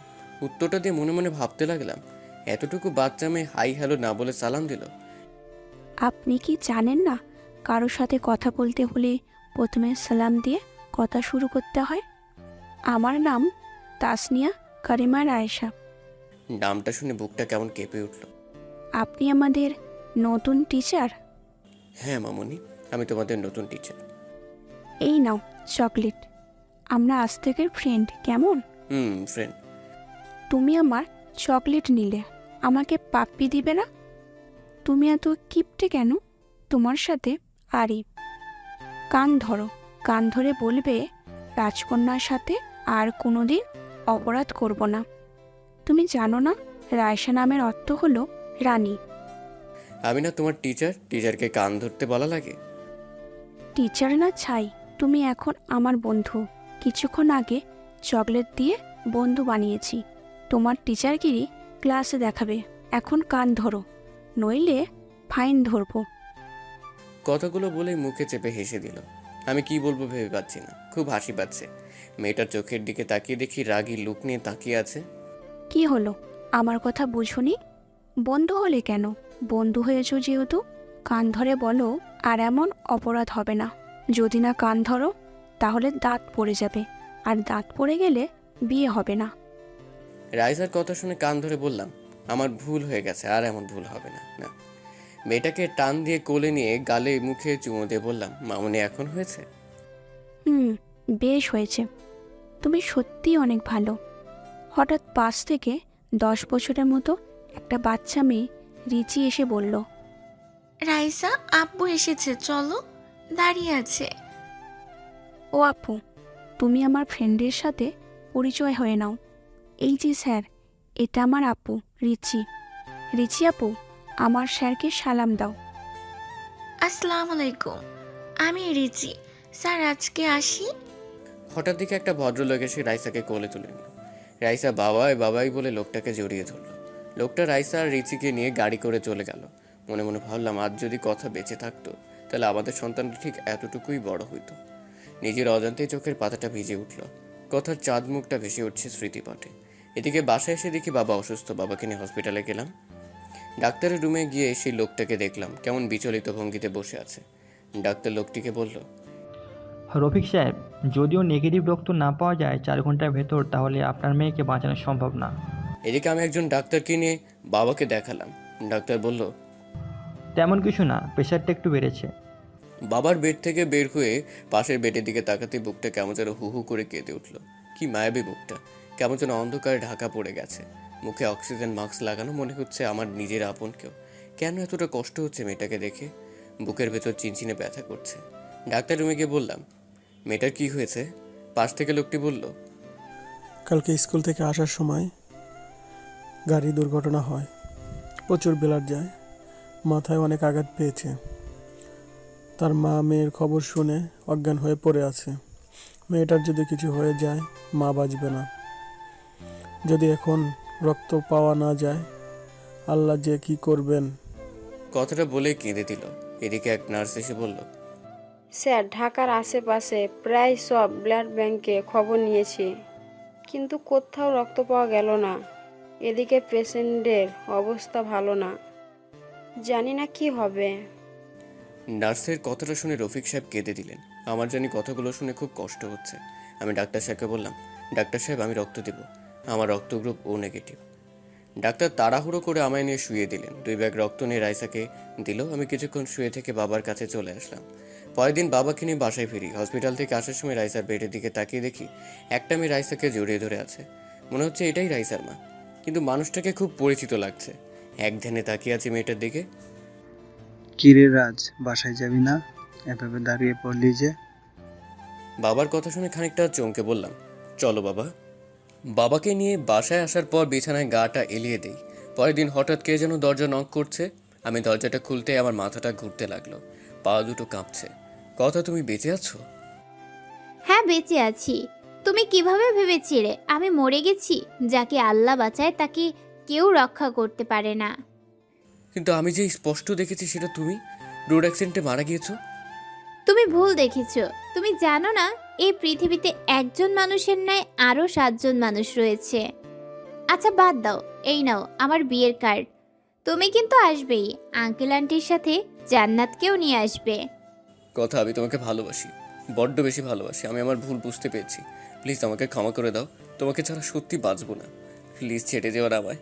প্লিজ, আমার বুক থেকে তোমাকে কেউ আর কেড়ে নিতে পারবে না। কান্না করে দিয়ে কথাগুলো বললাম। চোখ থেকে টুপটাপ করে পানি পড়ছে। নিজের অজান্তেই কথার হাতটা ধরে ফেললাম। ঠাস ঠাস করে চড় বসিয়ে দিল কথা আমার গালে। হঠাৎ কি যেন পড়ায় শব্দে ঘুম ভেঙে যায়। ফ্লোরের দিকে চেয়ে দেখি বুক থেকে কথার ছবিটা পড়ে ভেঙে গিয়েছে। গলাটা শুকিয়ে গেছে। টেবিল থেকে এক গ্লাস পানি খেয়ে এসে বিছানায় ধপ করে বসে পড়লাম। আমি বুঝতে পারলাম আমি কথাকে নিয়ে বাজে স্বপ্ন দেখেছি। কথার মুখটা বারবার ভেসে উঠছে। কয়েকদিন পর স্কুলে গিয়ে দেখি রফিক সাহেব বসে আছে। আপনাকে আজ আমাদের বাড়িতে দাওয়াত, সন্ধ্যায় আসবেন। আজ আমাদের রাইসার 5ম জন্মবার্ষিকী। রফিক সাহেব কথাটা বলে বাড়ির ঠিকানা দিয়ে চলে গেল। এদিকে সন্ধ্যায় ঠিকানা দেওয়া বাসায় গিয়ে নক দিলাম। একটা কাজের মেয়ে দরজাটা খুলে দিল। বাসাটা খুব সুন্দর করে সাজানো। রাইসা দৌড়ে এসে আমায় জড়িয়ে ধরলো। খুব সুন্দর লাগছে। মেয়েটাকে কোলে নিয়ে গালে মুখে চুমু দিয়ে বুকে জড়িয়ে নিলাম। অজানা এক প্রশান্তি মনে হচ্ছে ছুঁয়ে গেল। বাড়িতে প্রায় আমাদের স্কুলের সব টিচারদের দাওয়াত করা হয়েছে। হঠাৎ সিঁড়ি দিয়ে কাউকে নামতে দেখে থমকে গেলাম। নীল রঙের চশমাটা খুলে মুছে আবার চোখে পড়লাম। বুকের স্তম্ভন বেড়ে যাচ্ছে, কারণ এ তো অন্য কেউ না, কথা। এটা কিভাবে সম্ভব, যাকে নিজ হাতে দাফন করেছি, যার চাঁদ মুখটা এখনো ভেসে ওঠে, কিন্তু কথা আবার বেঁচে আছে। কথা দিকে তাকিয়ে পলক ফেলতে পারছি না। নিজের অজান্তেই কথা নাম ধরে ডাকতে গিয়ে গলাটা কেমন যেন ধরে এলো অন্যদিকে। পাশ থেকে কে যেন বলে উঠল, তানিয়া, তোমার স্বাস্থ্য এত লেট হয় কেন? কখন থেকে সবাই অপেক্ষায় করছে। আমি কিছু ভাবতে পারছি না। এদিকে রফিক সাহেব কথার হাত ধরে নামাচ্ছে। কথার সাথে কয়েকবার চোখাচোখি হয়েছে, কিন্তু কোনো কথা হয়নি। এদিকে রাইসার জন্মদিনের কেক কাটার পর কাঁধে কারো হাতে স্পর্শ পেলাম। পেছন দিকে তাকাতেই দেখি কথা। আসসালামু আলাইকুম, আমি তানিয়া রেজওয়ান রফিক। ওয়ালাইকুম আসসালাম, কেমন আছেন? জি ভালো। আপনার কাছে অনেক কৃতজ্ঞ। আপনি আমাদের কলিজার টুকরাটাকে রক্ত দিয়ে বাঁচিয়েছেন। রাইসার আব্বুর কাছে আপনার কথা শুনেছি। আপনি কি বিয়ে করেছেন? একদিন ম্যাডামকে নিয়ে বেড়াতে আসবেন। আমি কি বলবো বুঝতে পারছি না। এটা আমার কথা নয়, কিন্তু মনে হচ্ছে এটাই আমার ভালোবাসার মানুষ, আমার স্ত্রী। কিছু ভাবতে পারছি না, বুকটা ফেটে যাচ্ছে। আসার সময় বাড়ির গেট পর্যন্ত রাইজা আর তার মা এগিয়ে দিয়ে গেল। বাসায় এসে কথার স্মৃতিগুলো ভাবতে লাগলাম। আমি জানি এটা কথা নয়, কিন্তু কেন যেন বারবার আমার মন বলছে এটাই কথা, এটাই আমার পিচ্চি বউ কথা। এখন প্রায় প্রায় তাদের বাসার নিচে দাঁড়িয়ে থাকি। প্রতিদিন কোথায় যেন যায়। তানিয়া, যাকে আমার মন বলে এটা তানিয়া নয়, কথা। পরে খবর নিয়ে জানতে পারি অফিসে যাই। নিজের অফিস আছে। একদিন অফিসে যাওয়ার পথে কথার গাড়ি আগলে দাঁড়ালাম। গাড়ি দাঁড়া করাতেই বললাম, যদি কিছু মনে না করেন পার্কে গিয়ে বসতে পারি, আপনার সাথে কিছু কথা আছে। আচ্ছা চলেন। একটা পার্কে গিয়ে গাড়ি দাঁড় করালাম। কিছু বলবেন? আমার যেতে হবে। একটা সত্যি কথা বলবেন? বলেন, কি বলতে চান? আমার মন বলছে তুমি তানিয়া না, আমার কথা। আমার মন বলছে, প্লিজ মিথ্যে বলো না। আপনি কি ঠিক আছেন মিস্টার রাজ? আমি তানিয়া রেজওয়ান রফিক। আপনার কথা কি বলছেন এসব? আপনি এসব বলতে এখানে এনেছেন আমায়? ছি, লজ্জা করে না? আমি মিথ্যে বলছি না। এরপর কথার সাথে ঘটে যাওয়া সব কিছু বললাম। কি আশ্চর্য! আপনি কি আমাকে নাটকের স্ক্রিপ্ট শোনাচ্ছেন? প্লিজ, আমি জানি তুমি আমার কথা, তুমি আমার সাথে মিথ্যে বলছো। কি আশ্চর্য! আমার বিয়ে হয়েছে, বাচ্চাও আছে 2টা। প্লিজ কথা, তুমি আমার কথা বলো। তুমি মিথ্যে বলছো। আমার বোন কখনো মিথ্যে বলে না। কথাটা বলে কথার হাতটা ধরে ফেললাম। কথা হাতটা ছাড়িয়ে ঠাস ঠাস করে চড় বসিয়ে বলতে লাগলো, আপনাকে ভালো ভেবেছিলাম, কিন্তু আপনার যে চরিত্র খারাপ তা বোঝার বাকি রইল না। লজ্জা করে না অন্যের স্ত্রীর হাত ধরতে? আপনার কি বউ নেই? জানেন আমার স্বামী আর 2টা মেয়ে আছে। তারপর আমাকে কেন বিরক্ত করেন? নির্ঘাত আমার মেয়ের জীবন বাঁচানোর জন্য আজ আপনাকে লোক ডেকে অপমান করলাম না, নইলে আজ আপনাকে পুলিশে দিতাম। ছোট লোক নারীদের সম্মান করতে শেখেনি। জন্মের দোষ রয়েছে আপনার। কথাটা বলেই জিভে কামড় দিল। এদিকে তানিয়া, যাকে কথা ভেবে নিজের অজান্তেই হাতটা ধরে ফেলেছিলাম, কিন্তু সে তো আমার কথা না। নিজের প্রতি আজ প্রচণ্ড ঘৃণা হচ্ছে। আজ আমার জন্য মা বাবা কথা শুনল। সরি, আমি ঠিক এমনটি বলতে চাইনি। না ঠিক আছে, বলবেন না কেন? আমি যে হতভাগা নিজের স্ত্রীকে কত কষ্ট দিয়েছি। এতটা ভালোবাসা সত্ত্বেও তাকে দূরে সরিয়ে দিয়েছে। তবে জানেন, এখনও মাঝরাতে উঠে তার জন্য কান্না করি। তার ছবিটা বুকে নিয়ে ঘুমাই, তার ডায়েরিটা বুকে নিয়ে প্রতি রাতে কাঁদি। 5 বছর পাগল হয়ে পাবনা ছিলাম। জানি না আর কত কষ্ট পাবো। আল্লাহ আরও আমাকে কষ্ট দেন যেন। জানেন, যেদিন আপনাকে দেখছি সেদিন আমার মন বলছে আপনি আমার কথা, আমার কলিজার টুকরার মতো। কিন্তু না, সেটা আমারই ভুল। কারো মতো দেখতে বা কথা বলতে পারলেই সে যে আপন কেউ হবে তা তো কথা নয়। ক্ষমা করে দিবেন, ভালো থাকবেন। এই যে ডায়েরিটা, এখানে সব লেখা আছে। আবারও বলছি, আপনাকে আমার স্ত্রী ভেবে ডিস্টার্ব করার জন্য খুব বাজে তো আমি, তাই। আচ্ছা আসি। চোখ দিয়ে অজরে পানি পড়ছে, আর বাঁচার ইচ্ছে করছে না। বুকটা ফেটে যাচ্ছে। বারবার কথার চাঁদ মুখটা ভেসে উঠছে। এদিকে কখন যে মাঝ রাস্তায় এসে পড়েছি জানি না। পেছন থেকে কে যেন ডাকছে। পেছন দিকে তাকিয়েই চেয়েই দেখি তানিয়া হাত দিয়ে ইশারা দিয়ে সরে যেতে বলছে। আমি মুগ্ধ নয়নে তাকিয়ে আছি। এদিকে তানিয়া দৌড়ে আসছে। কি সুন্দর লাগছে, মনে হচ্ছে আমার কলিজার টুকরার কথা দৌড়ে আসছে আমাকে ভালোবাসার পরম শিহরণে জড়িয়ে নেওয়ার জন্য। হঠাৎ কি যেন ধাক্কা দিয়ে শূন্যে উড়িয়ে ফেলে দিল। পাশ দিয়ে একটা বাস চলে গেল। আমি ধাক্কা খেয়ে রাস্তায় একপাশে গড়িয়ে পড়লাম। চোখ দুটি রক্তে বন্ধ হয়ে আসছে, নাক মুখ দিয়ে রক্ত বের হচ্ছে। অনুভব করতে পারছি কেউ বুকের সাথে শক্ত করে জড়িয়ে ধরে আছে আমায়, আর বলছে, ক্ষমা করে দাও আমায়। আমি তোমার কথা, তোমার কিছুই হবে না। আমাকে ছেড়ে কোথাও যেতে পারো না। কেউ কি শুনছেন? প্লিজ আমার স্বামীকে বাঁচাও। আল্লাহ, আমার স্বামীকে হেফাজত করো। কি আছো তোমরা? আমার স্বামীকে হসপিটালে নিয়ে যাও। চোখ দুটি বন্ধ হয়ে আসছে। শত চেষ্টা করেও চোখ দুটি খুলতে পারছি না। নিঃশ্বাস বন্ধ হয়ে আসছে, কানে ভেসে আসছে কথার হাজারি। বারবার কপালে চুমু খাচ্ছে, শক্ত করে জড়িয়ে ধরে কাঁদছে। তারপরে কিছু মনে নেই। অন্যদিকে একদল লোক এসে হাসপাতালে নিয়ে যায়।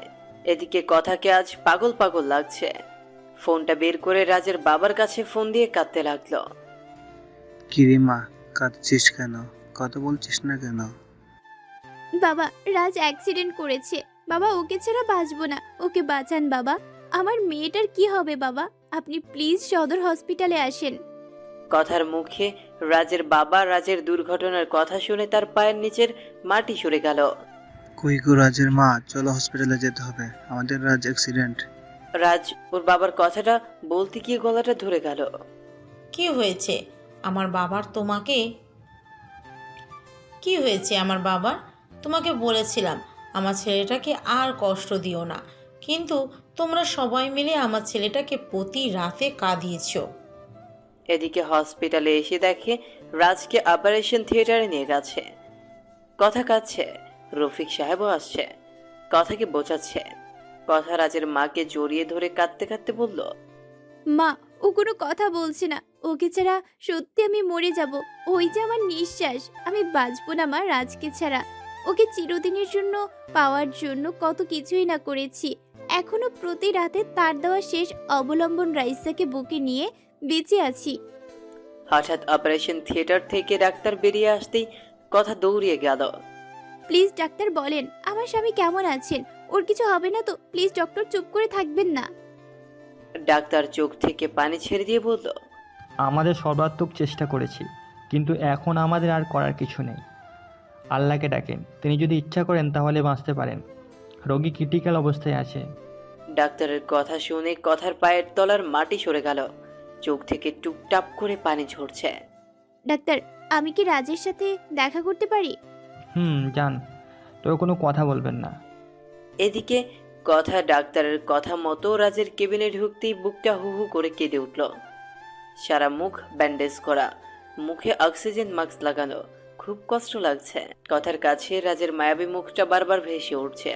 কথা কিছু না ভাবতে পেরে রাজের পা দুটি জড়িয়ে ধরে কাঁদতে লাগলো। কাঁদতে কাঁদতে বলল, রাজ প্লিজ আমায় ক্ষমা করে দাও। আমায় ছেড়ে কোথাও যেও না। তোমার পায়ের নিচে থাকতে দিও। তোমার পায়ের নিচে যে আমার সব সুখ।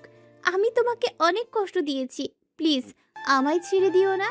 তুমি না বলেছো তোমার যদি কখনো মেয়ে হয় নাম রাইসা রাখবে?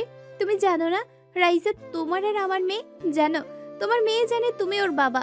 কতবার তোমাকে বাবা ডেকে বুকে জড়িয়ে নিতে চেয়েছিল, কিন্তু আমি তোমাকে বাবা বলে ডাকতে দেইনি।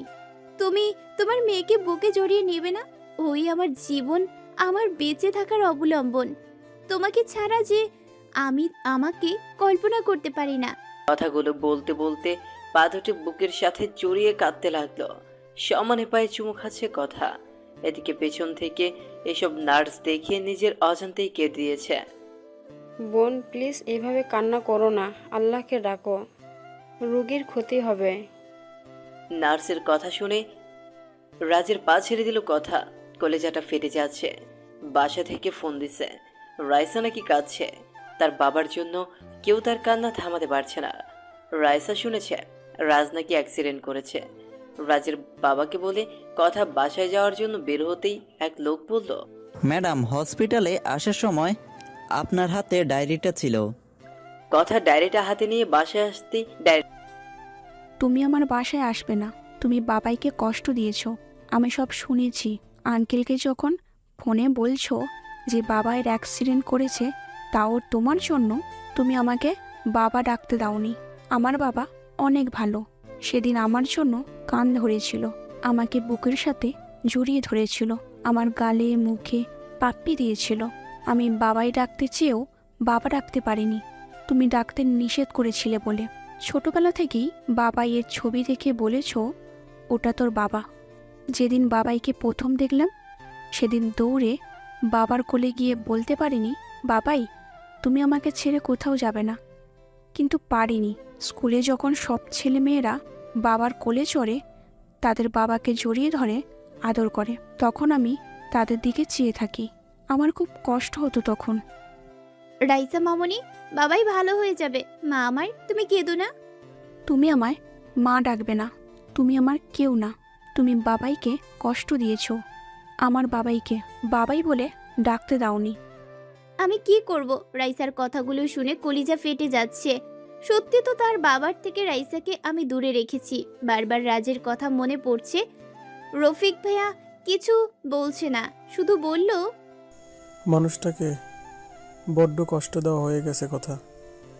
কথা দরজা লাগিয়ে বিছানায় শুয়ে বালিশে মুখটা লাগিয়ে কাঁদতে লাগলো। হঠাৎ মনে পড়লো রাজ একটা ডায়েরি দিয়ে গেছে। টেবিলের ওপর থেকে ডায়েরিটা তুলে বুকে জড়িয়ে নিল। ডায়েরিটা খুলতেই চমকে গেল। আমার এই হৃদয়ে লিখলাম তোমারই নাম। ডায়েরির পরের পাতা উল্টাতেই, ওগোর হৃদয় রাগিনী। জানি না কিভাবে শুরু করব। আমি যে অনেক বড় অপরাধী, তোমার অবুঝ ভালোবাসাকে অবহেলা করেছি। জানো, যেদিন তোমাকে হারিয়ে ফেলেছি সেদিন বুঝেছি তুমি কতটা জুড়ে আমার জীবনে ছিলে। জানো, প্রতিদিন তোমার জন্য কেঁদেছি। মাঝরাতে উঠে আল্লাহর কাছে চাইতাম যেন তোমাকে আমার করে দাও। প্রতিটা রাতে তোমার ছবিটা বুকে নিয়ে ঘুমোতাম, তোমার ছবি বুকে নিয়ে কাঁদতাম। জানো, মানুষ মারা গেলে নাকি তারা হয়ে যায়। তাই প্রতি সন্ধ্যায় আকাশের তারাদের সাথে কথা বলতাম যেন আমার হৃদয় রাঙিনীকে তারা যেন কষ্ট না দেয়। রাতের আকাশের সবচেয়ে উজ্জ্বল তারাকে তুমি মনে করে কাঁদতাম আর বলতাম, অভিমান ভেঙে এসো না, জড়িয়ে নাও না তোমাতে, আমি যে আর পারছি না তোমার বিরহে, এসব বলে কাঁদতাম। কিন্তু তুমি এতটাই আমার প্রতি অভিমান করেছিলে যার জন্য আমার সাথে কথা বলো না, শুধু করুণ দৃষ্টিতে আমার দিকে তাকিয়ে থাকতে। সত্যি কি তুমি আমাকে ক্ষমা করবে না? যেন খুব ইচ্ছে করে তোমাকে এই মরুর বুকে জড়িয়ে নিতে, শান্ত করতে আমারই প্রাণ। জানো, আজ একটা বাচ্চা মেয়েকে দেখে তোমার কথা বড্ড বেশি মনে পড়ছে। বাচ্চাটা দেখতে ঠিক তোমার মতোই। আমি এতটাই হতভাগী, নিজের বাচ্চাকে নিজের হাতে নষ্ট করেছি। যেন এখনও সেই রাতের কথাগুলো ভুলতে পারি না। তোমাকে দেওয়া প্রতিটা চড়ের আঘাত আমার কলিজাতে লেগেছে। যেন পরের দিন যখন বাচ্চাটাকে ব্লাড দিলাম, সেদিন মনে হয়েছে আমার খুব কাছের কাউকে রক্ত দিচ্ছি। বাচ্চাটার জন্মদিনে বাচ্চাটাকে বুকে জড়িয়ে নিতেই তোমার শরীরের গন্ধ পেলাম। কিন্তু যখনই সিঁড়িতে তোমার মতোই কাউকে দেখলাম, তখন সত্যি ভেবে নিয়েছিলাম আল্লাহ আমার ডাক শুনেছে। আমি আনন্দে আত্মহারা হয়ে গিয়েছিলাম। কিন্তু যখন শুনেছিলাম তুমি কথা নাও, আমাকে চেনো না, তখন আমার কলিজাটা ফেটে যাচ্ছিল। যখন রফিক সাহেব এসে হাত ধরলো আমার কাছে, তখন মনে হয়েছিল কেউ যেন কলিজাটা দুমড়ে মুচড়ে ছিঁড়ে নিয়ে যাচ্ছে। যেন তুমি নেই জেনেও নিজের অজান্তে পাগলামি করেছি, আর বাসায় এসে কেঁদে বুক ভাসিয়েছি। পরের দিন ঠিক করলাম তোমার জন্য লেখা ডায়েরিটা তানিয়া আপুকে দিয়ে তোমার কাছেই চলে আসবো। আমি যে আর পারছি না, মৃত্যুর পথ বেছে নেওয়া ছাড়া আমার আর কোনো উপায় নেই। তোমাকে ছাড়া যে এখন আমার নিঃশ্বাস নিতেও কষ্ট হয়। কষ্টটা আরও বেশি হয় যখন তোমারই মতো তানিয়া নামক মেয়েটা তার স্বামীর হাত ধরে আমারই সামনে দিয়ে হেঁটে যায়। যেন তখন বড্ড বেশি তোমার কথা মনে পড়ে। কি করব, আমি তোমাকে ছাড়া আর যে বাঁচতে পারছি না। তোমাকে নিয়ে লেখা শেষ অবলম্বনটা তোমাকে মনে করে তানিয়া আপুকে দিয়ে গেলাম। যেন খুব কষ্ট হচ্ছে লেখাগুলো লিখতে। এটা পড়তেই চোখ দিয়ে জল গড়িয়ে পড়ল কথার। আজকে কথার একটা মিথ্যার জন্যই রাজ মৃত্যুর কিনারায়। খুব কষ্ট হচ্ছে কথার। রাজের মুখটা বারবার কথার সামনে ভেসে উঠছে। কথার কানে বারবার বাজছে রাজের শেষ কথাগুলো। হঠাৎ বাইরে কিছু ভাঙার শব্দ পেল। কথা রুমের বাইরে এসে দেখে রাইসা কাঁদছে, খাবারের প্লেট ফেলে দিয়েছে। মা রাগ করে না, খেয়ে নাও। আমাকে মা বলবে না, আমাকে বাবাইয়ের কাছে নিয়ে যাও। আর তুমি আমার বাবাইকে কষ্ট দিয়েছো, তোমার সাথে কথা বলবো না। প্লিজ রাইসা মা আমার, তোমার বাবার কিছুই হবে না, প্লিজ কান্না করো না, খেয়ে নাও। আমাকে বাবাইয়ের কাছে নিয়ে যাও, বাবাইকে না দেখে খাবো না। হঠাৎ সবুজকে আসতে দেখি কথা ভাইয়া বলে কেঁদে দিয়ে বলল, ভাইয়া রাজ বাঁচবে না, রাজকে ছাড়া আমিও যে বাঁচবো না। সবুজ কথাকে বুকে নিয়ে বলল, কান্না করিস না বোন, আল্লাহ তাআলা সব ঠিক করে দিবেন। তোর কান্না যে দেখতে পারি না। মা বাবাকে তো সেই ছোট্টবেলায় হারিয়েছি, তানিয়াটাকেও প্রথম দেখায় হারিয়ে ফেলেছি। তোকে খুন করার জন্য সাথী নামের মেয়েটাকে কন্টাক্ট করেছি। তোকে খুন করতে এসে তোর গলার রকেট দেখেই চিনে ফেলি তুই আমার ছোট্টবেলার হারিয়ে যাওয়া বোন কথা। কিন্তু সেই সময় তানিয়াকে গাড়ির নিচে পিষ্ট হতে দেখি। তোর চেহারা তানিয়ার মতোই ছিল, তাই যখন দেখলাম তানিয়া রাস্তার পাশে পড়ে আছে, দৌড়ে বুকে টেনে নেই। সন্ত্রাসী ছিল, মানুষের রক্ত দেখলেই হাসি পাইতো, কিন্তু যখন নিজের বোনটার রক্ত আমার শার্ট ভিজে যাচ্ছিল, তখন বুঝেছি আপন মানুষের রক্ত শুধু শরীর থেকেই ঝরে পড়ে না, আপন মানুষটির কলিজা থেকেও ঝরে। তোকে আর তানিয়াকে পেয়ে অন্ধকার রাস্তা থেকে সরে আসি। তারপর রাজের বাবার প্ল্যান অনুযায়ী তানিয়া লাশটাকে কথা বানিয়ে রাজের বাড়িতে পাঠায়, আর রিচি পায় তার মাকে।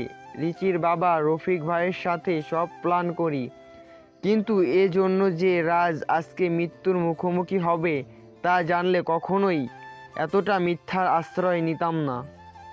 হঠাৎ রাইসা দৌড়ে এসে কথাকে জড়িয়ে ধরে বলল, মম চলো না বাবাইয়ের কাছে, আমার সাথে বাবাই কথা বলবে। তোমাদের সবার সাথে রাগ করে থাকলেও আমার সাথে বাবাই রাগ করে থাকতে পারবে না। বাবাই জানে আমার সাথে অভিমান করলে তাকে কান ধরে উঠবস করতে হবে। কথাকে কিছু বলতে দেওয়ার আগেই রাইসা কথাকে জোর করে গাড়িতে তুলে নিয়ে গাড়ি চালাতে বলল। কথা রাইসাকে নিয়ে হসপিটালে আসতেই রাজের বাবার সাথে দেখা হয়। মারে, কেমন আছিস? বাবা, আমি সত্যি অনেক বড় অপরাধী হয়ে গেলাম। নিজের স্বামীকে কোনো স্ত্রী এতটা কষ্ট দিত না। বাবা, সত্যি রাজকে ছাড়া বাঁচবো না। অন্যদিকে রাইসা তার বাবার রুমে গিয়ে বলতে লাগলো, ও বাবাই, বাবাই কেমন আছো তুমি? কথা বলবে না আমার সাথে বাবাই? জানো বাবাই, তোমাকে মম কষ্ট দিয়েছে বলে মমের সাথে আরই করে দিয়েছি। ঠিক করেছি না বাবাই? বাবাই, তুমি আমাকে বুকে নেবে না? আমাকে জড়িয়ে ধরে আম্মু ডাকবে না? হঠাৎ একটা নার্স এসে বলল, মামুনি, এখানে কথা বলা যাবে না। আপনি চুপ করেন তো, দেখছেন না আমি আমার বাবাইয়ের সাথে কথা বলছি? কথা বলবেন না, বাবাই রাগ করবে। ও বাবাই, তুমি জানো মা তোমার জন্য কত কান্না করে? তোমাকে আমি ছোট্টবেলা থেকে দেখছি মায়ের সাথে একটি ছবিতে। বাবাই, স্কুলের সব মেয়েরা তার বাবাইয়ের সাথে ঘুরে বেড়ায়, তাদের বাবাই চকলেট আইসক্রিম কিনে দেয়। আমি এসব কিছুই চাই না। তুমি কথা বলো বাবাই, তাহলেই হবে। কথা বলছো না কেন? দেখছো না তোমার রাইসা কাঁদছে? প্লিজ বাবা, কথা বলো। আর চুপ করে থেকো না, আমাকে বুকে নাও। তোমার বুকে যেতে খুব খুব ইচ্ছা করছে। ও বাবাই, এত অভিমান কিসের তোমার? মা কাঁদছে বাবাই। বাবা, মা তোমার জন্য রাতে কান্না করে।